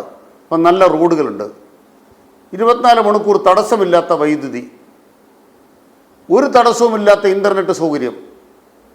ഇതോടൊപ്പമാണ് നിങ്ങൾ അപേക്ഷ കൊടുത്താൽ 2 മിനിറ്റിൽ വ്യവസായം തുടങ്ങാൻ കഴിയുന്ന ഏകജാലക സംവിധാനം, അതിൻ്റെ എല്ലാ തരത്തിലുമുള്ള തടസ്സങ്ങളെ തട്ടിമാറ്റുന്ന നിയമപരിഷ്കരണങ്ങൾ.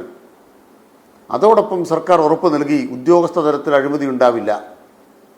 ഭരണതലത്തിൽ കേരളത്തിൽ നിന്ന് ബഹുമാനപ്പെട്ട ശ്രീ സാബു തെലങ്കാനയിൽ ചെന്നപ്പോൾ 40 കോടി രൂപ ഇലക്ട്രൽ ബോണ്ട് കൊടുത്തതുപോലെ ഒരഴിമതിയും കേരളത്തിലെ ഗവൺമെൻറ് ചെയ്യൂല. ഇതായിരുന്നു LDFൻ്റെ വാക്ക്. ഈ വാക്ക് പാലിച്ച മുഖ്യമന്ത്രി ആയതിനാലാണ്, വാക്ക് പാലിച്ച വ്യവസായ മന്ത്രിയും സർക്കാരുമായതിനാലാണ് ഇന്ന് കേരളത്തിൽ ബഹുമാനപ്പെട്ട ശശി തരൂരിൻ്റെ പ്രശംസയ്ക്ക് വിധേയമായ വസ്തുതകൾ വന്നത്. ശശി തരൂർ പ്രശംസിച്ചത് വസ്തുതകളെയാണ്, സർക്കാരിന് മാത്രമല്ല. ഒന്നാമത്തെ വസ്തുത എന്താണ്? 28ാം സ്ഥാനത്ത് കിടന്ന ഈസ് ഓഫ് ഡൂയിങ്ങിൽ കേരളം 1ാം സ്ഥാനത്തായി എന്നുള്ളത്. നാളെ കോൺഗ്രസ് പാർട്ടി കൂടി ഭൂമി പരന്നതാണെന്ന് പ്രഖ്യാപിച്ചാലും, അല്ല ഭൂമി സൂര്യനെ കറങ്ങുകയല്ല, സൂര്യൻ ഭൂമിക്ക് ചുറ്റും കറങ്ങുകയാണെന്ന് ഗലീലിയെ കൊണ്ട് പറയിപ്പിച്ച പോലെ പറയിപ്പിച്ചാലും വസ്തുതാപരമായി ബോധ്യപ്പെടാൻ പോകുന്ന കാര്യം എന്താണ്? 28ാം സ്ഥാനത്ത് നിന്ന് കേരളം 1ാം സ്ഥാനത്തായി. അത് അൺചലഞ്ചബിളാണ്. 2, സ്റ്റാർട്ടപ്പിൻ്റെ ഇക്കോ സിസ്റ്റത്തിൽ കേരളത്തിൻ്റെ ഗ്രോത്ത് റേറ്റ് എന്ന് പറയുന്നത് ഇൻ്റർനാഷണൽ ആവറേജിൻ്റെ 3 മടങ്ങാണ് എന്നതും തെളിയിക്കപ്പെട്ട ഡാറ്റയാണ്. മൂന്നാമത് 2 മിനിറ്റ് കൊണ്ട് വ്യവസായം തുടങ്ങാമോ എന്ന് ചോദിച്ചതിന് ഞാൻ മനസ്സിലാക്കിയത് ശ്രീ വിപ്രോയുടെ തന്നെ വിപ്രോ ബ്രാഹ്മിൺസ് എന്ന സ്ഥാപനം മുന്നോട്ട് വെക്കുന്ന അതിൻ്റെ ഉടമയാണ് ബഹുമാനപ്പെട്ട രമേശ് ചെന്നിത്തലയ്ക്ക് മുമ്പേ തന്നെ മറുപടി അദ്ദേഹം പറഞ്ഞിട്ടുണ്ട്. അദ്ദേഹം ചായ കുടിച്ചിട്ട് വന്നപ്പോൾ വ്യവസായം തുടങ്ങാൻ ലൈസൻസ് കിട്ടിയെന്ന്. ഇന്ന് ആരാ മറുപടി പറയുന്നത്? ശശി തരൂർ ഒരു ഭാഗത്ത് നിൽക്കുന്നു, അദ്ദേഹത്തിനെതിരെ പറയുന്ന KC വേണുഗോപാലിനും അതുപോലെ തന്നെ VD സതീശനും ഒക്കെ മറുപടി പറയുന്നത് ഇവിടുത്തെ വ്യവസായികളാണ്. അപ്പോൾ കമ്മ്യൂണിസ്റ്റ് പാർട്ടിക്കെതിരായി ഇവരെല്ലാം നിൽക്കുമെന്ന് ധരിക്കുമ്പോൾ അവർ കമ്മ്യൂണിസ്റ്റ് പാർട്ടിക്ക് വേണ്ടിയല്ല നിൽക്കുന്നത്, അവരവരുടെ മൂലധന താല്പര്യത്തിലാണ് നിൽക്കുന്നത്. പക്ഷേ ആ മൂലധന താല്പര്യത്തിൻ്റെ പ്രശ്നം കോർപ്പറേറ്റ് താല്പര്യങ്ങളോട് കമ്മ്യൂണിസ്റ്റ് പാർട്ടിക്ക് സന്ധിയില്ല. ഇടത്തരം മൂലധനത്തോട് കമ്മ്യൂണിസ്റ്റ് പാർട്ടി സ്വീകരിക്കുന്ന ഒരു സമീപനം എന്ന് പറയുന്നത് അധ്വാന ശക്തി, അത് വിൽക്കുന്ന തൊഴിലാളിക്ക് പൂർണ്ണമായി ഉറപ്പ് കൊടുത്തുകൊണ്ടുള്ള സമീപനം. ഇവിടുത്തെ ചർച്ചയിൽ 2 രാഷ്ട്രീയമായ പിശകുകൾ തിരുത്തേണ്ടതുണ്ട് എന്ന് ഞാൻ തുറന്നു പറയുന്നു. ഒന്ന്, ശശി തരൂർ എന്ന വ്യക്തി മുഖ്യമന്ത്രി സ്ഥാനാർത്ഥിയായാൽ കേരളത്തിലെ UDFൻ്റെ ഘടന മാറുമോ, ഗുണാത്മക മാറ്റം വരുമോ? ഒരു വ്യക്തിക്ക് വലതുപക്ഷ രാഷ്ട്രീയത്തിൽ ഒന്നും ചെയ്യാനാവില്ല എന്നുള്ളതാണ് പ്രധാനം. അതുകൊണ്ട് ശശി തരൂരിനെ മുൻനിർത്തിക്കൊണ്ട് ഒരു മുഖ്യമന്ത്രി സ്ഥാന മോഹത്തിൻ്റെതായ കൽപ്പനയോടുകൂടി ഒരു കൊല്ലം മുമ്പ് തന്നെ ചില പദ്ധതികളോടെ നടന്നിരുന്നല്ലോ. ആ പദ്ധതികളെല്ലാം അട്ടിമറിക്കപ്പെട്ടതിന് കാരണം എന്താണ്? അദ്ദേഹം പിന്നെ ലോക്സഭയിലേക്ക് പോകാൻ തീരുമാനിച്ചതിന് കാരണം എന്താണ്? ആ അധ്യായം കഴിഞ്ഞു, ആ യുദ്ധം കഴിഞ്ഞു. ഇപ്പോൾ വസ്തുതകൾ വേറെയാണ്. രണ്ടാമത്തെ പ്രധാനപ്പെട്ട സംഗതി, മുസ്ലിം ലീഗിൻ്റെ സാഹചര്യം എന്താണ്? തുടർഭരണം വന്നതോടുകൂടി ലീഗ് ക്ഷീണിച്ചു എന്ന് മാത്രമല്ല, മുസ്ലിം ലീഗിന് പഴയ ശക്തിയില്ല, കോൺഗ്രസിനോടും പിടിക്കാനുള്ള ശക്തിയില്ല. അതുകൊണ്ട് മുസ്ലിം ലീഗ് യാചിച്ച് അവരുടെ ശക്തി നിലനിർത്താൻ SDPIക്കും ജമാഅത്തെ ഇസ്ലാമിക്കും UDFൻ്റെ മുന്നണിയിൽ ഇടം വാങ്ങിച്ചു കൊടുക്കാൻ വേണ്ടി ഇടനില നിൽക്കുകയാണ് കോൺഗ്രസിനോട്. പാലക്കാട് തെരഞ്ഞെടുപ്പിൽ ഞങ്ങളിതാ വോട്ട് പിടിച്ച് തന്നിട്ടുണ്ട്, അതുകൊണ്ട് ജമാഅത്തെ ഇസ്ലാമിക്കും SDPIക്കും കൂടെ ഒരു ചെറിയ ഇടം വേണം, അതിന് തിണ്ണയിലാണല്ലോ അവർ കിടന്നോളും, അത് തെരഞ്ഞെടുപ്പ് കഴിഞ്ഞ് നമുക്കൊരു 5ാം മന്ത്രി അവർക്ക് കൊടുക്കാൻ ജമാഅത്തെ ഇസ്ലാമിക്ക് എന്നെല്ലാം പറഞ്ഞുള്ള ചർച്ചയിലാണ് ലീഗ്. അതുകൊണ്ട് ലീഗ് ശക്തരല്ല, ലീഗ് ദുർബലമാണ്. പിന്നെ ഈ വിവാദം വന്നുകൊണ്ടൊരു ഗുണം കിട്ടി. 21, 22 തീയതികളിൽ കൊച്ചിയിൽ നടക്കാൻ പോകുന്ന ലോക നിക്ഷേപക സമ്മേളനത്തിനെതിരായി കേരളത്തിലെ മാധ്യമങ്ങൾ കടന്നാക്രമണത്തിന് കുറേ സാധനം കരുതി വെച്ചിരുന്നു. അതെല്ലാം നനഞ്ഞ് പടക്കമായി പോയി. സാധാരണ നമ്മൾ കാണുന്നതാണല്ലോ, ഇടതുപക്ഷത്തിൻ്റെ നേതൃത്വത്തിൽ, ഗവൺമെൻറ് നേതൃത്വത്തിൽ പരിപാടി നടന്നാൽ അതിനെതിരായ നെഗറ്റീവ് വാർത്തകൾ അതിൻ്റെ വലിയ ഒരു തള്ളിക്കയറ്റം ഉണ്ടാക്കും. ഇത്തവണ അതിന് സ്കോപ്പില്ല. അതാണ് 21, 22 തീയതി നടക്കാൻ പോകുന്ന അതിൻ്റെ പ്രാധാന്യം. വിഴിഞ്ഞം കോൺക്ലേവ് നടന്നപ്പോൾ തമസ്കരിച്ച മാധ്യമങ്ങൾക്ക് കേരളത്തിൻ്റെ നിക്ഷേപ സൗഹൃദ സമ്മേളനം തമസ്കരിക്കാനാവാത്ത മാറ്റമുണ്ടായി എന്നുള്ളതാണ് ഇന്ന് കേരളത്തിലുണ്ടായിട്ടുള്ള ഏറ്റവും പ്രധാനപ്പെട്ട മാറ്റം. അതുകൊണ്ട് തന്നെ എണ്ണം പറഞ്ഞ നേട്ടങ്ങളോടുകൂടിയാണ് കേരളം മുന്നോട്ട് പോയിക്കൊണ്ടിരിക്കുന്നത്. തെളിയിക്കപ്പെട്ട സത്യങ്ങളുടെ ആത്മവിശ്വാസത്തിലാണ് കേരളം മുന്നോട്ട് പോയിക്കൊണ്ടിരിക്കുന്നത്. തുടർഭരണം കിട്ടിയാൽ എന്താണ് കേരളത്തിൽ LDF ചെയ്യുന്നത്? അതിൻ്റെ ബോണസാണ് കിട്ടിയിരിക്കുന്നത്. ഒരു തവണ കൂടെ കിട്ടിയാൽ കേരളത്തിലെ ജനങ്ങൾക്ക് അതിൻ്റെ 100 മടങ്ങ് ശതഗുണീഭവിക്കുന്ന നേട്ടങ്ങൾ ലഭ്യമാക്കുമെന്ന് LDF ആത്മവിശ്വാസത്തോടെ പറയുകയാണ്.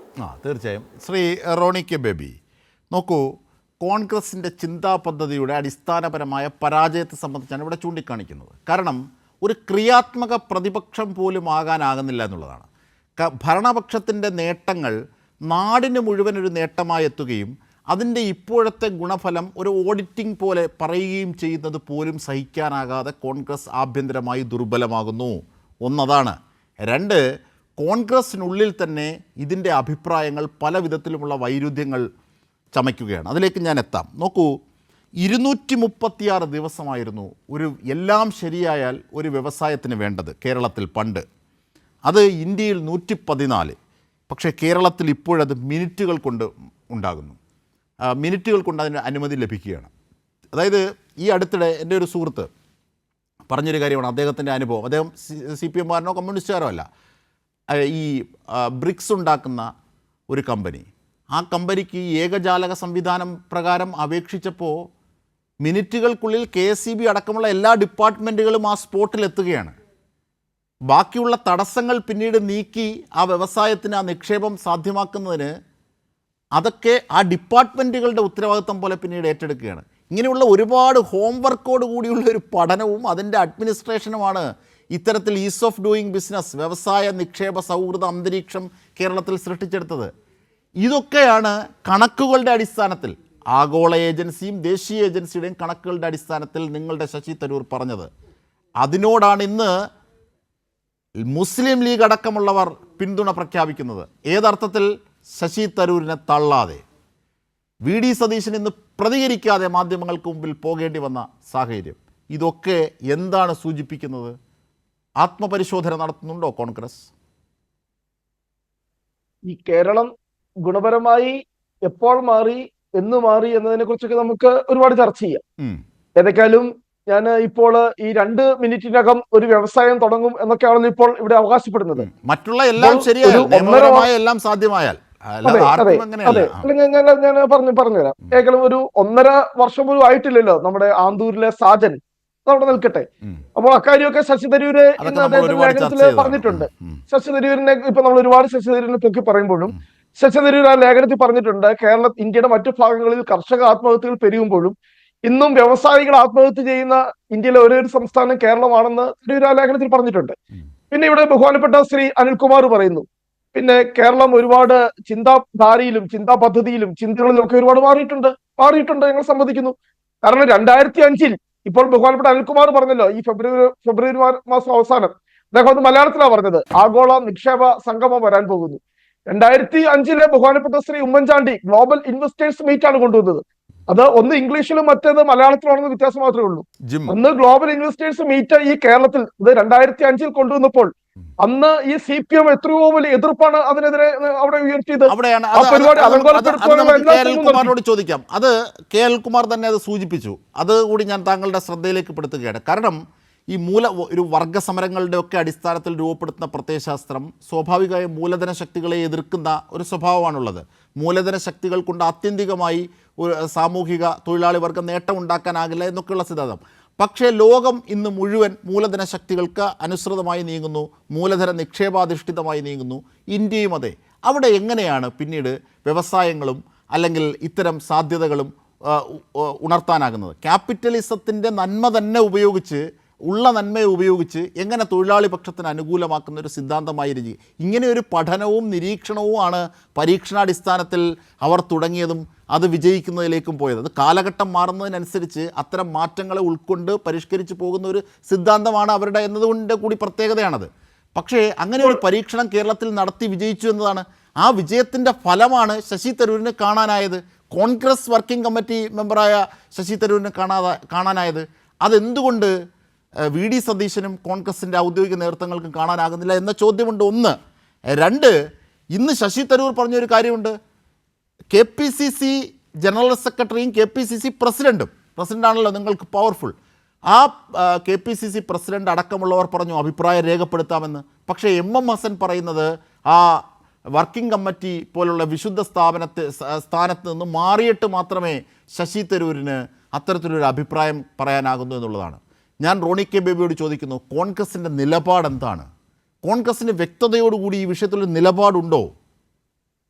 അതെന്താണ് റോണി കെ ബേബി? സ്പെസിഫൈ ചെയ്യും. വളരെ കൃത്യമായി തന്നെ ഈ വിഷയത്തിൽ ആദ്യം തൊട്ട് തന്നെ ഞങ്ങളുടെ നിലപാട്, ഞങ്ങൾ അതിൻ്റെ അകത്ത് ഒരു വ്യക്തത കുറവോ ഒരു ക്ലാരിറ്റി കുറവോ ഒരു നിലപാടിൽ ഒരു വ്യതിമാനമോ ഞങ്ങൾ വരുത്തിയിട്ടില്ല. ഞങ്ങൾ ഇവിടെ ആദ്യം തൊട്ട് ഉന്നയിക്കുന്ന വിഷയം എന്താണെന്നറിയോ? അത് ബഹുമാനപ്പെട്ട ശ്രീ ശശി തരൂരിന്റെ ലേഖനം വരുന്നതിന് മുമ്പ് തന്നെ ഇവിടെ ബഹുമാനപ്പെട്ട കേരളത്തിന്റെ വ്യവസായ മന്ത്രി ഒരു കണക്ക് പറഞ്ഞു. 3 ലക്ഷം പുതിയ വ്യവസായ സംരംഭങ്ങൾ ഒറ്റയടിക്ക് കേരളത്തിൽ തുടങ്ങി. ഞങ്ങൾ അതിന്റെ പൊള്ളത്തരമാണ് ഞങ്ങൾ ചൂണ്ടിക്കാണിക്കുന്നത്. അത് ഇപ്പം ഞാൻ പറയാം. അതിന് കാരണം എന്ന് പറയുന്നത് 2020 കേന്ദ്ര സർക്കാർ ഒരു പുതിയ സ്കീം കൊണ്ടിരുന്നു, പുതിയൊരു വെബ്സൈറ്റ് ഉദ്യം എന്ന് പറയുന്ന ഒരു പുതിയ പദ്ധതി കൊണ്ടിരുന്നു. ആ ഉദ്യം പദ്ധതിയിൽ കേരളത്തിലുള്ള എല്ലാ ചെറുകിട വ്യവസായ യൂണിറ്റുകളും വ്യവസായ സംരംഭങ്ങളും ഷോപ്സ് ആൻഡ് എസ്റ്റാബ്ലിഷ്മെന്റും തുണിക്കടകളും സ്വർണ്ണക്കടകളും എല്ലാം രജിസ്റ്റർ ചെയ്യണം. അങ്ങനെ രജിസ്റ്റർ ചെയ്താൽ മാത്രമേ അവർക്ക് അതിന്റെ ലോണ് അല്ലെങ്കിൽ അതുപോലെയുള്ള കാര്യങ്ങൾ ഒക്കെ അവർക്ക് കിട്ടുന്നുള്ളൂ. അതുകൊണ്ടാണ് 2020 മുമ്പ് കേരളത്തിൽ രജിസ്റ്റർ ചെയ്തിരുന്ന വ്യവസായ സ്ഥാപനങ്ങളുടെ എണ്ണം 13,695. അത് 2020-21 ഈ രജിസ്ട്രേഷൻ മാൻഡേറ്ററി ആക്കിയപ്പോൾ പെട്ടെന്നുണ്ടായി 1,39,839. ഇപ്പോൾ അത് 2,90,000. ആ കണക്കിനെയാണ് ഇവിടെ ബഹുമാനപ്പെട്ട കേരളത്തിന്റെ വ്യവസായ മന്ത്രി 3 ലക്ഷം പുതിയ വ്യവസായ സംരംഭങ്ങൾ തുടങ്ങി. അപ്പോൾ അതിന്റെ പൊള്ളത്തരം മാത്രമാണ്. ഇന്ന് അത് ശശി തരൂർ ശരിവച്ചിട്ടുണ്ട്. ശശി തരൂർ ഇന്ന് പറഞ്ഞെന്താ? അദ്ദേഹം ഈ കണക്കുകളിൽ ഒന്നും പറയുകയില്ല. അദ്ദേഹം പറയുന്നത് എന്താ? ഈ global startup ecosystem report, അതിനെ ഞങ്ങൾ നിരാകരിക്കുന്നില്ലെന്നേ. ഞങ്ങൾ ഇവിടുത്തെയുള്ള വസ്തുക്കളെ തന്നെ അംഗീകരിക്കുന്നു. 2016 ഇന്ത്യ പോലും സ്റ്റാർട്ടപ്പുകളെ കുറിച്ച് ചിന്തിക്കുന്നതിന് മുമ്പാണ് ഉമ്മൻചാണ്ടിയാണ്. താങ്കൾ പറഞ്ഞതിൽ വസ്തുതാപരമായ പിശകുണ്ട്, ഞാനത് ചൂണ്ടിക്കാണിക്കാം. ശ്രീ കെ അനിൽകുമാർ, എന്താണ് താങ്കൾ കൈ ഉയർത്തിയത്? വസ്തുതാപരമായ പിശകെന്ന് പറയുന്നത്, നിങ്ങളൊരു ലൈസൻസിന് അപേക്ഷ കൊടുക്കുന്നത് തദ്ദേശ സ്ഥാപനങ്ങളിലാണ്. ഓരോ സ്ഥാപനത്തിനും അതിൻ്റെ പേരും ലൈസൻസും ഉണ്ട്. അത് ഉള്ള വിവരം ഒരു വെബ്സൈറ്റിലേക്ക് അപ്ലോഡ് ചെയ്യണമെന്ന് പറയുന്നതും പുതിയ ലൈസൻസ് എടുക്കുന്നത് രണ്ടും രണ്ടല്ലേ? ബഹുമാനപ്പെട്ട മന്ത്രി പി രാജീവിൻ്റെ നേതൃത്വത്തിൽ സംരംഭക വർഷം പദ്ധതി ആരംഭിച്ച ശേഷം പുതുതായി തദ്ദേശ സ്വയംഭരണ സ്ഥാപനങ്ങളിൽ ലൈസൻസ് എടുത്ത സ്ഥാപനങ്ങളുടെ എണ്ണമാണ് 1,39,000. ഞാൻ ചലഞ്ച് ചെയ്യാണ്, മറ്റൊരു വസ്തുത കൊണ്ട് വെല്ലുവിളിക്കുകയാണ്.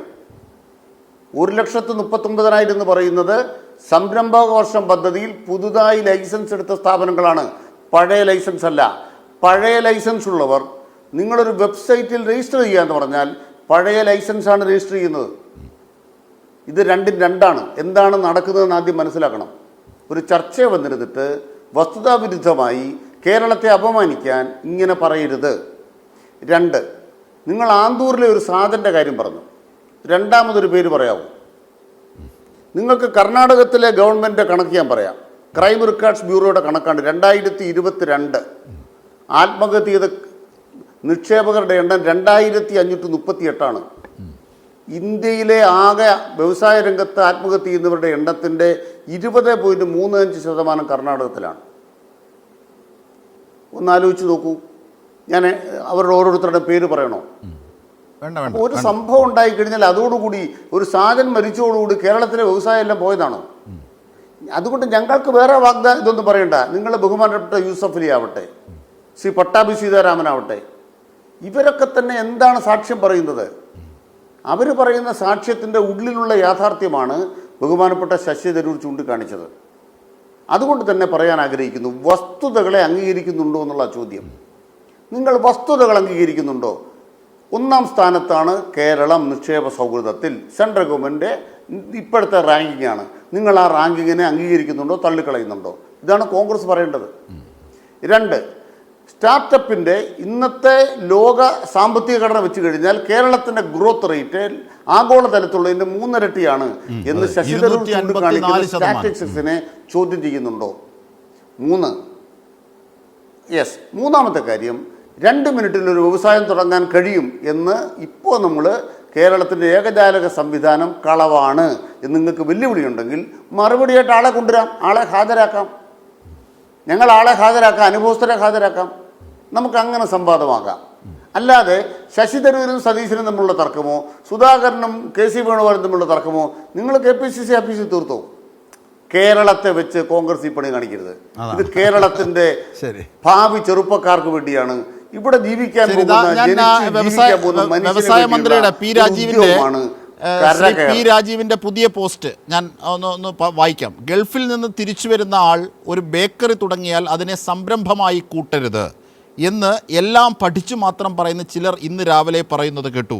യൂണിയൻ ഗവൺമെൻറ്റിൻ്റെ MSME നിർവചനം വായിക്കാൻ അദ്ദേഹത്തിന് സമയം കിട്ടാത്തത് കൊണ്ടാകും ഇത്തരത്തിൽ പ്രതികരിക്കുന്നത്. എന്തായാലും സംരംഭക വർഷം പദ്ധതികളിലൂടെ കേരളത്തിൽ ആരംഭിച്ച സംരംഭങ്ങളെക്കുറിച്ചുള്ള ഡാറ്റ പബ്ലിക്കിന് ലഭ്യമാണ്. ഇത്തരമൊരു വലിയ പദ്ധതിയെക്കുറിച്ച് ഇൻഡോർ IIM നടത്തിയ പഠനവും കേരളത്തിനാകെ അഭിമാനകരമായ വിവരങ്ങൾ ഉൾക്കൊള്ളുന്നു. ഈ പദ്ധതിക്കാണ് രാജ്യത്തെ MSME മേഖലയിലെ ബെസ്റ്റ് പ്രാക്ടീസ് അംഗീകാരം ലഭിച്ചതും അമേരിക്കൻ സൊസൈറ്റി ഓഫ് പബ്ലിക് അഡ്മിനിസ്ട്രേഷൻ്റെ novel innovation in public sector അംഗീകാരം ലഭിച്ചതും. ഇങ്ങനെ വസ്തുതകളാണുള്ളത്. ഈ ഡാറ്റകൾ വായിക്കുന്ന ഒരാളെ സംബന്ധിച്ച്, ശശി തരൂരിനെ സംബന്ധിച്ച് പോലും അത് വിസ്മരിക്കാനാകില്ല. ഇവിടെയാണ് മുഖ്യമന്ത്രി പറഞ്ഞത് കൂടുതൽ പ്രസക്തമാകുന്നത്. റോണി കെ ബേബി, നിങ്ങൾ LDFനെയും CPIMനെയും രാഷ്ട്രീയമായി എതിർത്തുള്ളൂ, അത് നിങ്ങളുടെ കടമയാണ്, എതിർത്തുള്ളൂ. പക്ഷേ നാടിൻ്റെ പൊതുനന്മയെ, പൊതുനേട്ടത്തെ എതിർക്കുന്നത് എന്തിന് നാടിനെ എതിർക്കുന്നു എന്ന ചോദ്യമാണ് അവിടെ ബാക്കി വന്നത്. വളരെ ഷാർപ്പാണ് മുഖ്യമന്ത്രി സൂചിപ്പിച്ചത്. ഞാൻ റോണി കെ ബേബിയിലേക്ക് എത്താം. എനിക്ക് സമയം തന്നില്ല കേട്ടോ. താങ്കൾ അത് കംപ്ലീറ്റ് ചെയ്തു. സോറി, ഓക്കെ, കംപ്ലീറ്റ് ചെയ്തു. എനിക്ക് ബഹുമാനപ്പെട്ട ശ്രീ അനിൽകുമാർ പറഞ്ഞ ഓരോ ചോദ്യത്തിനും പറഞ്ഞ ഓരോ കാര്യത്തിനും എനിക്ക് കൃത്യമായ മറുപടി ഉണ്ട്. അദ്ദേഹം പറഞ്ഞു ഈ പറഞ്ഞ 2020 ശേഷമാണ് ഇതെല്ലാം രജിസ്റ്റർ ചെയ്തത്. അങ്ങനെയെങ്കിൽ 2021 മുതൽ ഞങ്ങൾ നിയമസഭയിൽ ചോദിക്കുന്നുണ്ട്, ആ ലിസ്റ്റ് നിങ്ങൾ പുറത്തുവിട്. ഇന്ന് വരെ ഈ പറയുന്ന 3 ലക്ഷം യൂണിറ്റുകളുടെ, നിങ്ങൾ പറയുന്ന ഈ 3 ലക്ഷം വ്യവസായ സംരംഭങ്ങളുടെ ഇതെല്ലാം നിങ്ങൾ സൈറ്റിലുണ്ടെങ്കിൽ, അല്ലെ ഇതിന്റെ റെക്കോർഡ് ഉണ്ടെങ്കിൽ 5 മിനിറ്റ് അത്തരം വസ്തുതകളെ സംബന്ധിച്ചുള്ള കൃത്യമായ മറുപടി പറയണം ഓരോ ജില്ലയിലും. ശരി, ഞാൻ ജേക്കബ് ജോർജിലേക്ക് വരുന്നതിന് മുമ്പ് താങ്കളുടെ ചോദ്യം അഡ്രസ് ചെയ്യുന്നു. ശ്രീ കെ അനിൽകുമാർ ചുരുക്കി അദ്ദേഹത്തിന്റെ ഒരു പോയിന്റ് ഓഫ് ഓർഡർ പോലെയാണ്, അദ്ദേഹത്തിന്റെ വാക്കുകൾക്ക് പെട്ടെന്നൊരു ഒരു മറുപടി പെട്ടെന്ന്. ഒറ്റ വാക്കേ ഉള്ളൂ. വ്യക്തികളുടെ പേരില്ല. സ്ഥാപനത്തിന്റെ നമ്പർ കിട്ടും, സ്ഥാപനത്തിന്റെ പേര് കിട്ടും. ഇപ്പൊ തന്നെ സൈറ്റിൽ ലഭ്യമാണ്. അതെ, അതാണ് ഞാൻ വ്യവസായ ലഭ്യമാണ്. പബ്ലിക് ഡൊമൈൻ വായിച്ചാൽ മനസ്സിലാകും. വ്യക്തിയുടെ പേര് കിട്ടില്ല, പബ്ലിക് ഡൊമൈൻ ലഭ്യമാണ്. I challenge. ബഹുമാനപ്പെട്ട റോണി കെ ബേബിയോട് പറയാണ്, ഞാൻ ഇന്ന് ലഭ്യമാണെന്ന് പറഞ്ഞാൽ ലഭ്യമാണ്.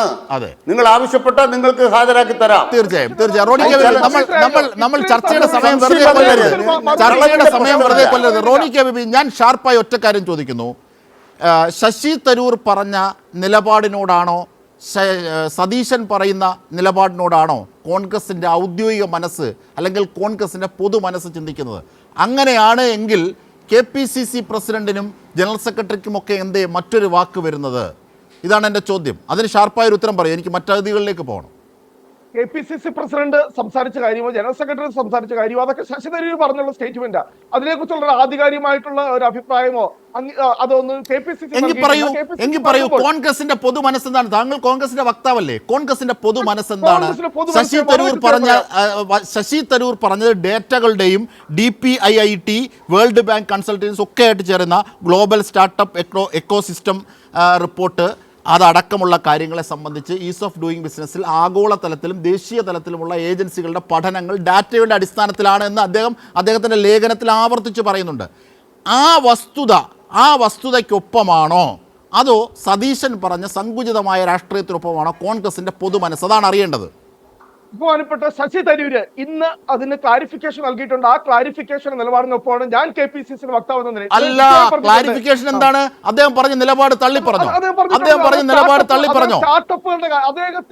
അദ്ദേഹം പറഞ്ഞ നിലപാട് തള്ളി പറഞ്ഞോ? അദ്ദേഹം പറഞ്ഞത് നിലപാട് തള്ളി പറയുന്നതല്ല. രാജീവ് പറഞ്ഞതല്ല, രാജീവ് പറഞ്ഞ കോട്ട് ചെയ്തതല്ല. മറിച്ച് അദ്ദേഹം കൃത്യമായി സ്റ്റാർട്ടപ്പുകളുടെ കാര്യത്തിൽ അദ്ദേഹം കൃത്യമായി പറഞ്ഞിട്ടുണ്ട്. ഞാൻ ഇന്നലെ ഞാൻ കൈരളിക്ക് ഇവിടെ ചർച്ചയിൽ വന്ന ആളാണ്. ശശി തരൂർ ഇന്ന് ക്ലാരിഫിക്കേഷൻ നൽകുന്നതിന് മുമ്പ് ഞാൻ ഇന്നലെയും ചർച്ചയിൽ വന്ന ആളാണ്. ഇന്നലെയും ഞാൻ സ്റ്റാർട്ടപ്പുകളുടെ കാര്യം പറഞ്ഞു. അത് തന്നെയാണ് ഇന്ന് ശശി തരൂർ പറഞ്ഞിരിക്കുന്നത്. സ്റ്റാർട്ടപ്പുകളുടെ കാര്യത്തിൽ ഞങ്ങൾക്ക് ഒരു സംശയമില്ല. 2016 100 സ്റ്റാർട്ടപ്പുകളാണെങ്കിൽ ഇന്ന് കേരളത്തിലുള്ളത് 4993. ഓരോ ജില്ല തിരിച്ചാണ് പറയാം. ആ സ്റ്റാർട്ടപ്പുകളുടെ കാര്യത്തിൽ കഴിഞ്ഞ ഒരു വർഷം 1283 സ്റ്റാർട്ടപ്പുകൾ പുതുതായി വന്നിട്ടുണ്ട്. ആ കണക്കാണ് അല്ലല്ല, ഞാൻ പറയട്ടെ, ഇത്രയേറെ വിവാദമായ സ്ഥിതിക്ക് താൻ പറഞ്ഞ നിലപാട് ശരിയല്ല, തനിക്കൊരു പിശക് പറ്റി എന്നാണോ ശശി തരൂർ പറഞ്ഞത്? എന്ന് മാത്രമല്ല, അദ്ദേഹം ഉമ്മൻചാണ്ടിയുടെ കാലത്തെയും മറ്റു കാര്യങ്ങളെയും കൂടി അതിനകത്തേക്ക് ഉൾപ്പെടുത്തി എന്നുള്ളത് ശരിയാണ്. പക്ഷെ ഒരിക്കൽ പോലും അദ്ദേഹം പറഞ്ഞ നിലപാടുകളെ അദ്ദേഹം തള്ളിപ്പറഞ്ഞിട്ടില്ല. ഒന്ന്. രണ്ട്, മറ്റൊരു കാര്യം കൂടിയാണ്. PK കുഞ്ഞാലിക്കുട്ടി, സാക്ഷാൽ മുസ്ലിം ലീഗിൻ്റെ നേതാവ്, അദ്ദേഹം പറഞ്ഞെന്താണ്? അദ്ദേഹം പറഞ്ഞത് ശ്രീ റോണി കെ ബേബി ഈ ശശി തരൂർ പറഞ്ഞ വാദങ്ങളെ തള്ളിപ്പറയുന്നതല്ല, മാത്രമല്ല കോൺഗ്രസിന് കൃത്യമായ സന്ദേശം കൂടി അവർ നൽകുന്നുണ്ട്. ലീഗിൻ്റെ പേരിൽ ആരും തോറ്റിട്ടില്ല, പക്ഷേ കോൺഗ്രസ് UDFലെ മറ്റ് ഘടകകക്ഷികൾക്ക് അല്ലെങ്കിൽ കോൺഗ്രസ് അടക്കമുള്ള കക്ഷികൾക്ക്, അതായത് കോൺഗ്രസ് തന്നെയാണ് ലീഗ് അല്ലാതെ പിന്നെ UDFൽ ശക്തമായുള്ളത്, അവർക്കത് അങ്ങനെ ഉറപ്പായി പറയാനാകുമോ? രാഹുൽ ഗാന്ധി, പ്രിയങ്ക ഗാന്ധി, ഇവരൊക്കെ ആര് വന്നോട്ടെ ഞങ്ങൾ ജയിപ്പിച്ചു കൊടുക്കും, പക്ഷേ അങ്ങനെ ഒരു കരുത്ത് കോൺഗ്രസിനുണ്ടോ എന്ന് ഇതിൻ്റെ പശ്ചാത്തലത്തിൽ കൂടി പൊതുവേദിയിൽ കുഞ്ഞാലിക്കുട്ടി പറഞ്ഞത് ശ്രീ റോണി കെ ബേബി, ഞാൻ താങ്കളുടെ ശ്രദ്ധയിലേക്ക് അത് പെടുത്തുകയാണ്. താങ്കൾ കംപ്ലീറ്റ് ചെയ്യാൻ എനിക്ക് മറ്റതിഥികളിലേക്ക് പോകണം.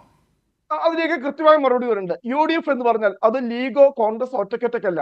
ലീഗും കോൺഗ്രസും എല്ലാം കൂടെ ചേരുന്നതാണ് UDF എന്ന് പറയുന്നത്. അതിൻ്റെ അകത്ത് UDF ജയിച്ചപ്പോഴും UDF തോറ്റപ്പോഴും എല്ലാ കക്ഷികൾക്കും അതിൻ്റെ അകത്ത് കൂട്ടുത്തരവാദിത്തമുണ്ട്. അത് ലീഗ് ആയിക്കോട്ടെ കോൺഗ്രസ് ആയിക്കോട്ടെ, അല്ലാതെ ഒരു പാർട്ടി തന്നെ ശക്തിയില്ല. അത് പൊളിറ്റിക്കലി ഒരു കരുത്തുള്ള മറുപടി അല്ല താങ്കളുടേത്. ഞാൻ തിരിച്ചെത്താം. റോണി കെ ബേബി, ഞാൻ തിരിച്ചെത്താം.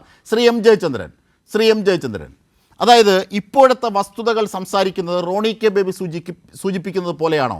കോൺഗ്രസിൻ്റെ പൊതുമനസ്സ് ഏതർത്ഥത്തിലാണ് ചിന്തിക്കുന്നത്? കോൺഗ്രസിൻ്റെ ഔദ്യോഗിക ഭാഗങ്ങളിൽ ഇരിക്കുന്നവർ ചിന്തിക്കുന്നത് പോലെയാണോ? എന്താണ് UDFിനുള്ളിലെ വൈരുദ്ധ്യം ഈ ഘട്ടത്തിൽ പൊളിഞ്ഞു പുറത്തെത്തുന്നത്? അല്ല, ഇതിൻ്റെ അകത്ത് അത്രയധികം ഒന്നും ചിന്താക്കുഴപ്പം ഉണ്ടാക്കേണ്ട കാര്യമില്ല ജിംഷാദെ.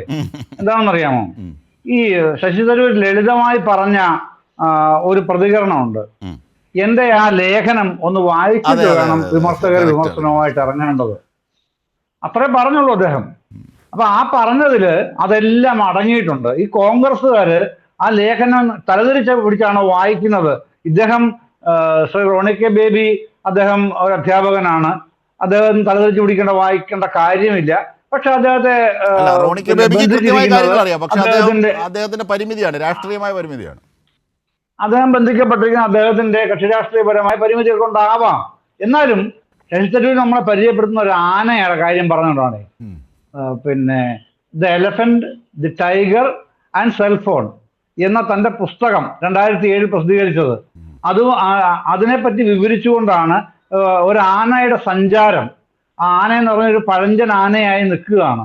അതിനൊരു കടുവയുടെ പിന്നെ ഒരു മൈൻഡ് സെറ്റിലേക്ക് മാറ്റിയെടുക്കാനുള്ള പ്രവണതകളെ കുറിച്ചാണ് അദ്ദേഹം നമ്മളെ പിന്നെ ഉദ്ബോധിപ്പിക്കുന്നത് അല്ലെങ്കിൽ ഓർമ്മിപ്പിക്കുന്നത്. അത് സംഭവിക്കുന്നത് 91 മൻമോഹൻ സിംഗിന്റെ പരിഷ്കാരത്തിലൂടെയാണ് എന്ന് അദ്ദേഹം സൂചിപ്പിക്കുന്നുണ്ട്. അപ്പൊ തന്നെ സൂചിപ്പിക്കുന്നുണ്ട്. അവിടുന്നാണ് ആ കാര്യം എന്ന് പറഞ്ഞാൽ അതിന്റെ അർത്ഥം എന്താണ്? ഈ അദ്ദേഹത്തിന്റെ ലേഖനത്തിന്റെ തുടങ്ങുന്ന പ്രധാനപ്പെട്ട ഖണ്ഡിക തന്നെ ഇന്ത്യൻ സമ്പദ് വ്യവസ്ഥയെ സംബന്ധിച്ച് അദ്ദേഹത്തിന്റെ വിമർശനം ഉൾക്കൊള്ളിച്ചുകൊണ്ടാണ് ആ ലേഖനത്തിന്റെ ഫസ്റ്റ് പാരഗ്രാഫ് തുടങ്ങുന്നത്. കോൺഗ്രസ്സുകാർ ആദ്യം അത് ശ്രദ്ധിച്ച് വായിക്കേണ്ടതാണ്. അത് വായിച്ചു കഴിയുമ്പോഴാണ് എങ്ങോട്ടാണ് തരൂർ വരുന്നത് എന്ന് നമുക്ക് മനസ്സിലാവുക. അവിടുന്നാണ് തരൂർ പറയുന്നത് അടുത്ത പാരഗ്രാഫിലേക്ക് വരുന്നത്. അവിടെയാണ് കേരളത്തെ അദ്ദേഹം പരിശോധിക്കുന്നത്. ആ പരിശോധിക്കുമ്പോഴാണ് പറയുന്നത് 4 ലക്ഷം സ്റ്റാർട്ടപ്പുകളാണ്, 4 ദശലക്ഷം സ്റ്റാർട്ടപ്പുകൾ എന്ന് പറഞ്ഞാൽ എത്രയായി അജിംഷാദെ? 45 ലക്ഷം സ്റ്റാർട്ടപ്പുകളാണ് ഇവിടെ പരിശോധിക്കപ്പെട്ടത്, ഫിൽട്ടർ ചെയ്യപ്പെട്ടത്. അങ്ങനെയാണ് കേരളം 1ാം സ്ഥാനത്തേക്ക് വരുന്നത്. 45 ലക്ഷം സ്റ്റാർട്ടപ്പുകളെയാണ് പിന്നെ ഈ ലോക നിലവാരത്തിലുള്ള ഇക്കോസിസ്റ്റം പരിശോധിച്ച് അതിലാണ് കേരളത്തിലെ സ്റ്റാർട്ടപ്പ് എന്ന് പറയുന്നത് MSME അടക്കമുള്ള സെക്ടറുകൾ 1ാം സ്ഥാനത്ത് വരുന്നത്. അപ്പൊ അത് കാണണ്ടേ? അത് എങ്ങനെ കാണണം എന്നുള്ളത് തന്നെയാണ് പ്രശ്നം. അവിടെ കേവലം കക്ഷി രാഷ്ട്രീയപരമായി ചിന്തിക്കുന്നത് കൊണ്ട് നിങ്ങൾ കണ്ണടച്ചാൽ നിങ്ങൾക്ക് മാത്രമേ ഇരുട്ടാവൂ.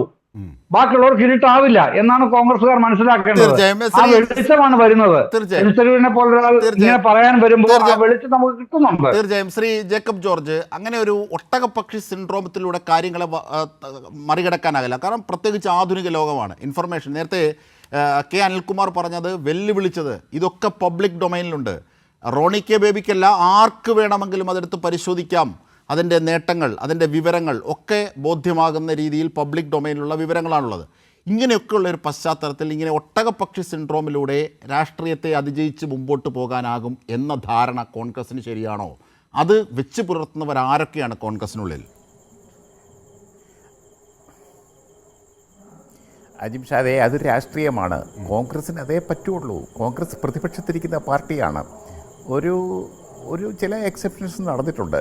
ഇവിടെ ബി ശിവൻകുട്ടി വിദ്യാഭ്യാസ മന്ത്രിയുടെ നേതൃത്വത്തിൽ ഈ കഴിഞ്ഞ കുറേ ആഴ്ചകൾക്ക് മുമ്പ് സമാപിച്ച സംസ്ഥാന സ്കൂൾ യുവജനോത്സവം, അതിൻ്റെ സമാപന സമ്മേളനത്തിൽ വി ഡി സതീശനാണ് ഉദ്ഘാടനം ചെയ്തത്. പ്രതിപക്ഷ നേതാവ് അദ്ദേഹം മുക്തകണ്ഠം സർക്കാരിനെ, പ്രത്യേകിച്ച് വിദ്യാഭ്യാസ മന്ത്രി ശിവൻകുട്ടിയെ, ആ യുവജനോത്സവത്തിൻ്റെ നടത്തിപ്പ് ഗംഭീരമായിരുന്നു എന്ന് പറഞ്ഞ് പ്രകീർത്തിച്ചു. കുറേ ആഴ്ചകളെ കഴിഞ്ഞിട്ടുള്ളൂ. യാതൊരു സംശയം വേണ്ട. അത് പത്രങ്ങൾ, മാധ്യമങ്ങൾ വലിയ പ്രാധാന്യത്തോടെ പ്രസിദ്ധീകരിക്കുകയും ചെയ്തു. അത് വേണം, അത് ചെയ്യണം. ഞാൻ നേരത്തെയൊക്കെ ചർച്ചയിൽ പറഞ്ഞിട്ടുള്ളൊരു കാര്യം, അന്ധമായ കോൺഗ്രസ് വിരോധത്തിൻ്റെയും അന്ധമായ കമ്മ്യൂണിസ്റ്റ് വിരോധത്തിൻ്റെയും കാലം കഴിഞ്ഞു. ഡൽഹിയിൽ തെരഞ്ഞെടുപ്പ് കണ്ടുവല്ലോ. അന്ധമായ ആപ്പ് വിരോധം കോൺഗ്രസ്സിന്, ആപ്പിനാവട്ടെ ആപ്പ് നേതൃത്വത്തിനാവട്ടെ അന്ധമായ കോൺഗ്രസ് വിരോധം. ഡൽഹി ഭരണം BJPയുടെ കയ്യിലായി. 27 വർഷത്തിന് ശേഷമേ, ഓർക്കണം, രാഷ്ട്രീയം, ഇന്ത്യൻ രാഷ്ട്രീയം അതിനകത്ത് ഞാൻ കാണുന്നത് കോൺഗ്രസിന്റെ ദേശീയ വീക്ഷണത്തിന്റെയും ഇന്ത്യ മുന്നണിയുടെ സ്പിരിറ്റിനെയും രീതിയിൽ രാഹുൽ ഗാന്ധി അടക്കമുള്ളവർ പ്രവർത്തിച്ചു. ഒരു BJP വലത് ശക്തിക്ക് നിലനിൽക്കാൻ, വിജയിക്കാൻ തലസ്ഥാനത്ത് ഇടം കൊടുത്തതിൻ്റെ പൂർണ്ണ പരാജയവും ഞാൻ വീക്ഷിക്കുന്നത് രാഷ്ട്രീയമായി കോൺഗ്രസിലാണ്, രാഹുൽ ഗാന്ധിയിലാണ്. അതെ, അതുകൊണ്ട് കേരളത്തിൽ കോൺഗ്രസ്സാണ് ഒരു വശത്ത്, മറുവശത്ത് CPM. BJPക്ക് കടന്നു വരാൻ കഴിഞ്ഞിട്ടില്ല. പക്ഷേ രണ്ടാം തവണയും പരാജയപ്പെട്ട കോൺഗ്രസിന് അധികാരത്തിൽ വരണം. അത് കോൺഗ്രസിൻ്റെ ആവശ്യമാണ്, UDFൻ്റെ ആവശ്യമാണ്. 2 തവണയായിട്ട് അധികാരമില്ലാതെ പൊരി വെയിലത്ത് നിൽക്കുന്ന ലീഗിന് അത്യാവശ്യമാണ്. ഭരണം കിട്ടിയേ പറ്റൂ. അതുകൊണ്ടൊരു വലിയ പ്രശ്നം. പക്ഷേ ഇങ്ങനെയൊക്കെ പറഞ്ഞാൽ ഭരണം കിട്ടുമോ? ഇങ്ങനെയൊക്കെ പറഞ്ഞാൽ ഒരു നല്ല ക്രിയാത്മക പ്രതിപക്ഷമാകുമോ? ആ സ്ട്രാറ്റജി എവിടുന്നാണ് രൂപപ്പെടുന്നത് എന്ന ഒരു രാഷ്ട്രീയ ചോദ്യത്തോടു കൂടി നമുക്ക് ചർച്ച വൈൻഡപ്പ് ചെയ്യും. ഞാൻ ചർച്ച വൈൻഡപ്പ് ചെയ്യുന്നത് ഉയർന്നു വന്ന ഒറ്റ ചോദ്യത്തിൻ്റെ അടിസ്ഥാനത്തിലാണ്. അതിൽ എല്ലാം ഉണ്ട്. അതായത്, എന്താണ് ഒരു ക്രിയാത്മക പ്രതിപക്ഷം? ക്രിയാത്മകമായ ഒരു പ്രതിപക്ഷം ചെയ്യേണ്ടത് ഇതാണോ? അതാണോ സതീശൻ്റെ നേതൃത്വത്തിൽ ചെയ്യുന്നത്, VD സതീശൻ്റെ നേതൃത്വത്തിൽ ചെയ്യുന്നത്? ഒരു ക്രിയാത്മക പ്രതിപക്ഷമായി കൃത്യമായി പ്രവർത്തിക്കുന്നുണ്ട് കോൺഗ്രസ് അല്ലെങ്കിൽ UDF എന്നതാണോ മനസ്സിലാക്കേണ്ടത്? ശ്രീ റോണി കെ ബേബി, താങ്കളുടെ വിശദീകരണം. ഒരു ക്രിയാത്മക പ്രതിപക്ഷത്തിന്റെ ഭാഗമായി നിന്നുകൊണ്ട് അതിന് നേതൃത്വം നൽകുന്ന കോൺഗ്രസിനാകുമെന്ന നിലയിൽ, ഒരു സാധാരണ പൗരൻ എന്ന നിലയിൽ എൻ്റെ ഒറ്റ ചോദ്യം ബഹുമാനപ്പെട്ട അനിൽകുമാറിനോട് ചോദിക്കാൻ വേണ്ടി ആഗ്രഹിക്കുക. നമ്മൾ ഒരുപാട് റിപ്പോർട്ടുകളെ ബേസ് ചെയ്തുകൊണ്ട് ഈസ് ഓഫ് ഡൂയിങ് ബിസിനസ് എന്നെല്ലാം നമ്മൾ പറയുന്നു. ഈ ജനുവരി 2 ആഴ്ച മുന്നെയാണ്, ജനുവരി 21 മുതൽ 23 വരെ ദാവോസിൽ എക്കണോമിക് ഫോറത്തിന്റെ അന്തർദേശീയ യോഗം നടന്നു. 6 സംസ്ഥാനങ്ങളാണ് ഇന്ത്യയിൽ നിന്ന് പങ്കെടുത്തത്. ഒറ്റ പവലിയനായിരുന്നു. ഉത്തർപ്രദേശ്, കേരളം, മഹാരാഷ്ട്ര, തമിഴ്നാട്, ആന്ധ്ര, തെലങ്കാന.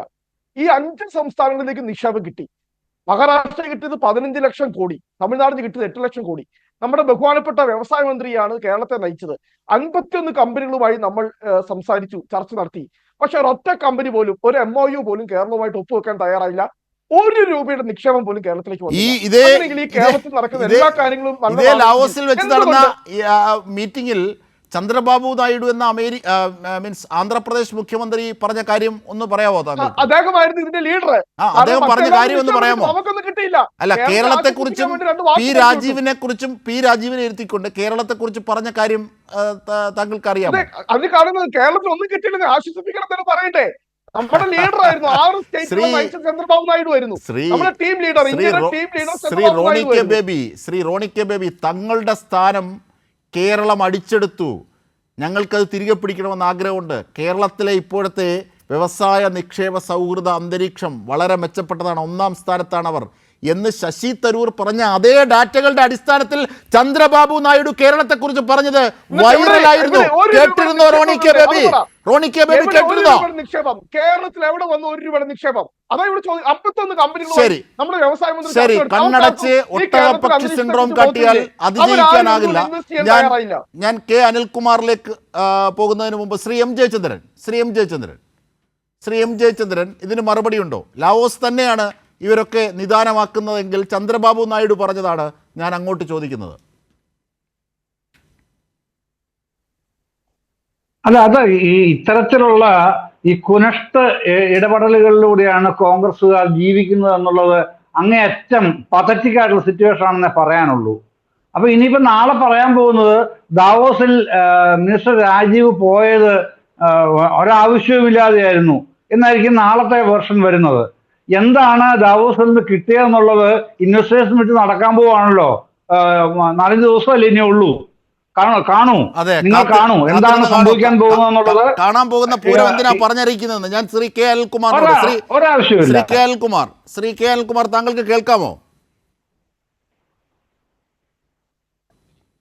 ശരി, ചില സാങ്കേതിക തടസ്സങ്ങളുണ്ട്. ഞാൻ ജേക്കബ് ജോർജിലേക്ക്. ശ്രീ ജേക്കബ് ജോർജ്, ഒരു ക്രിയാത്മക പ്രതിപക്ഷമായി പ്രവർത്തിക്കണം എന്നതിൻ്റെ സൂര്യൻ ഇപ്പോഴും തലയിൽ ഉദിച്ചിട്ടുണ്ടോ എന്നതായിരുന്നു ചോദ്യം. നമുക്ക് വൈൻഡപ്പ് ചെയ്യാം. അല്ല, ഞാനൊരു കാര്യം പറയാം.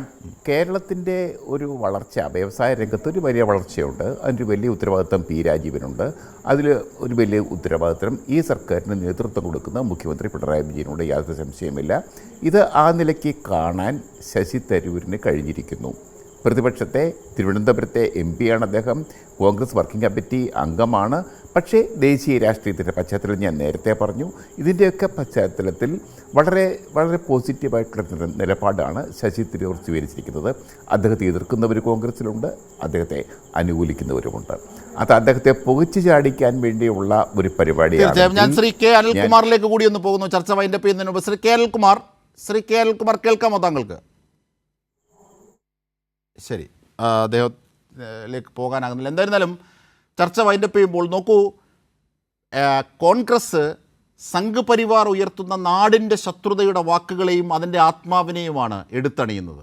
ഇത് വരുത്തുന്ന അപകടം ഒരുപക്ഷെ കോൺഗ്രസ്സിന് മാത്രമല്ല, ഒരു മതേതര പ്രസ്ഥാനത്തിൻ്റെ തകർച്ചയിലേക്ക് കൂടി പോകുന്നു എന്ന മതേതര ആശങ്കയാണ് ഒരു വിഭാഗം ഉയർത്തുന്നത്. ഇതിനൊക്കെ കാരണമാകുന്നത് VD സതീശൻ അടക്കമുള്ളവരുടെ വലിയ പരാജയം ഇവിടെ ചൂണ്ടിക്കാണിക്കുന്നു, പ്രതിഫലിക്കുന്നു എന്നുള്ളതാണ്. കണ്ണടച്ച് ഇരുട്ടാക്കിയാൽ അത് കണ്ണു തുറക്കുമ്പോൾ വെളിച്ചത്തിലേക്ക് തന്നെ പോകേണ്ടി വരും. ഒട്ടകപ്പക്ഷി സിൻഡ്രോമിൽ നിന്ന് എങ്ങനെ കോൺഗ്രസിന് അതിജയിക്കാനാകും എന്നതാണ് ഏറ്റവും ഒടുവിൽ ചർച്ചയെ ക്രോഡീകരിക്കുമ്പോൾ മനസ്സിലാകുന്നത്. ചർച്ചയിൽ പങ്കെടുത്തവർക്കൊക്കെ നന്ദി. ന്യൂസ് ആൻഡ് ന്യൂസിലൂടെ പൂർണ്ണ നമസ്കാരം.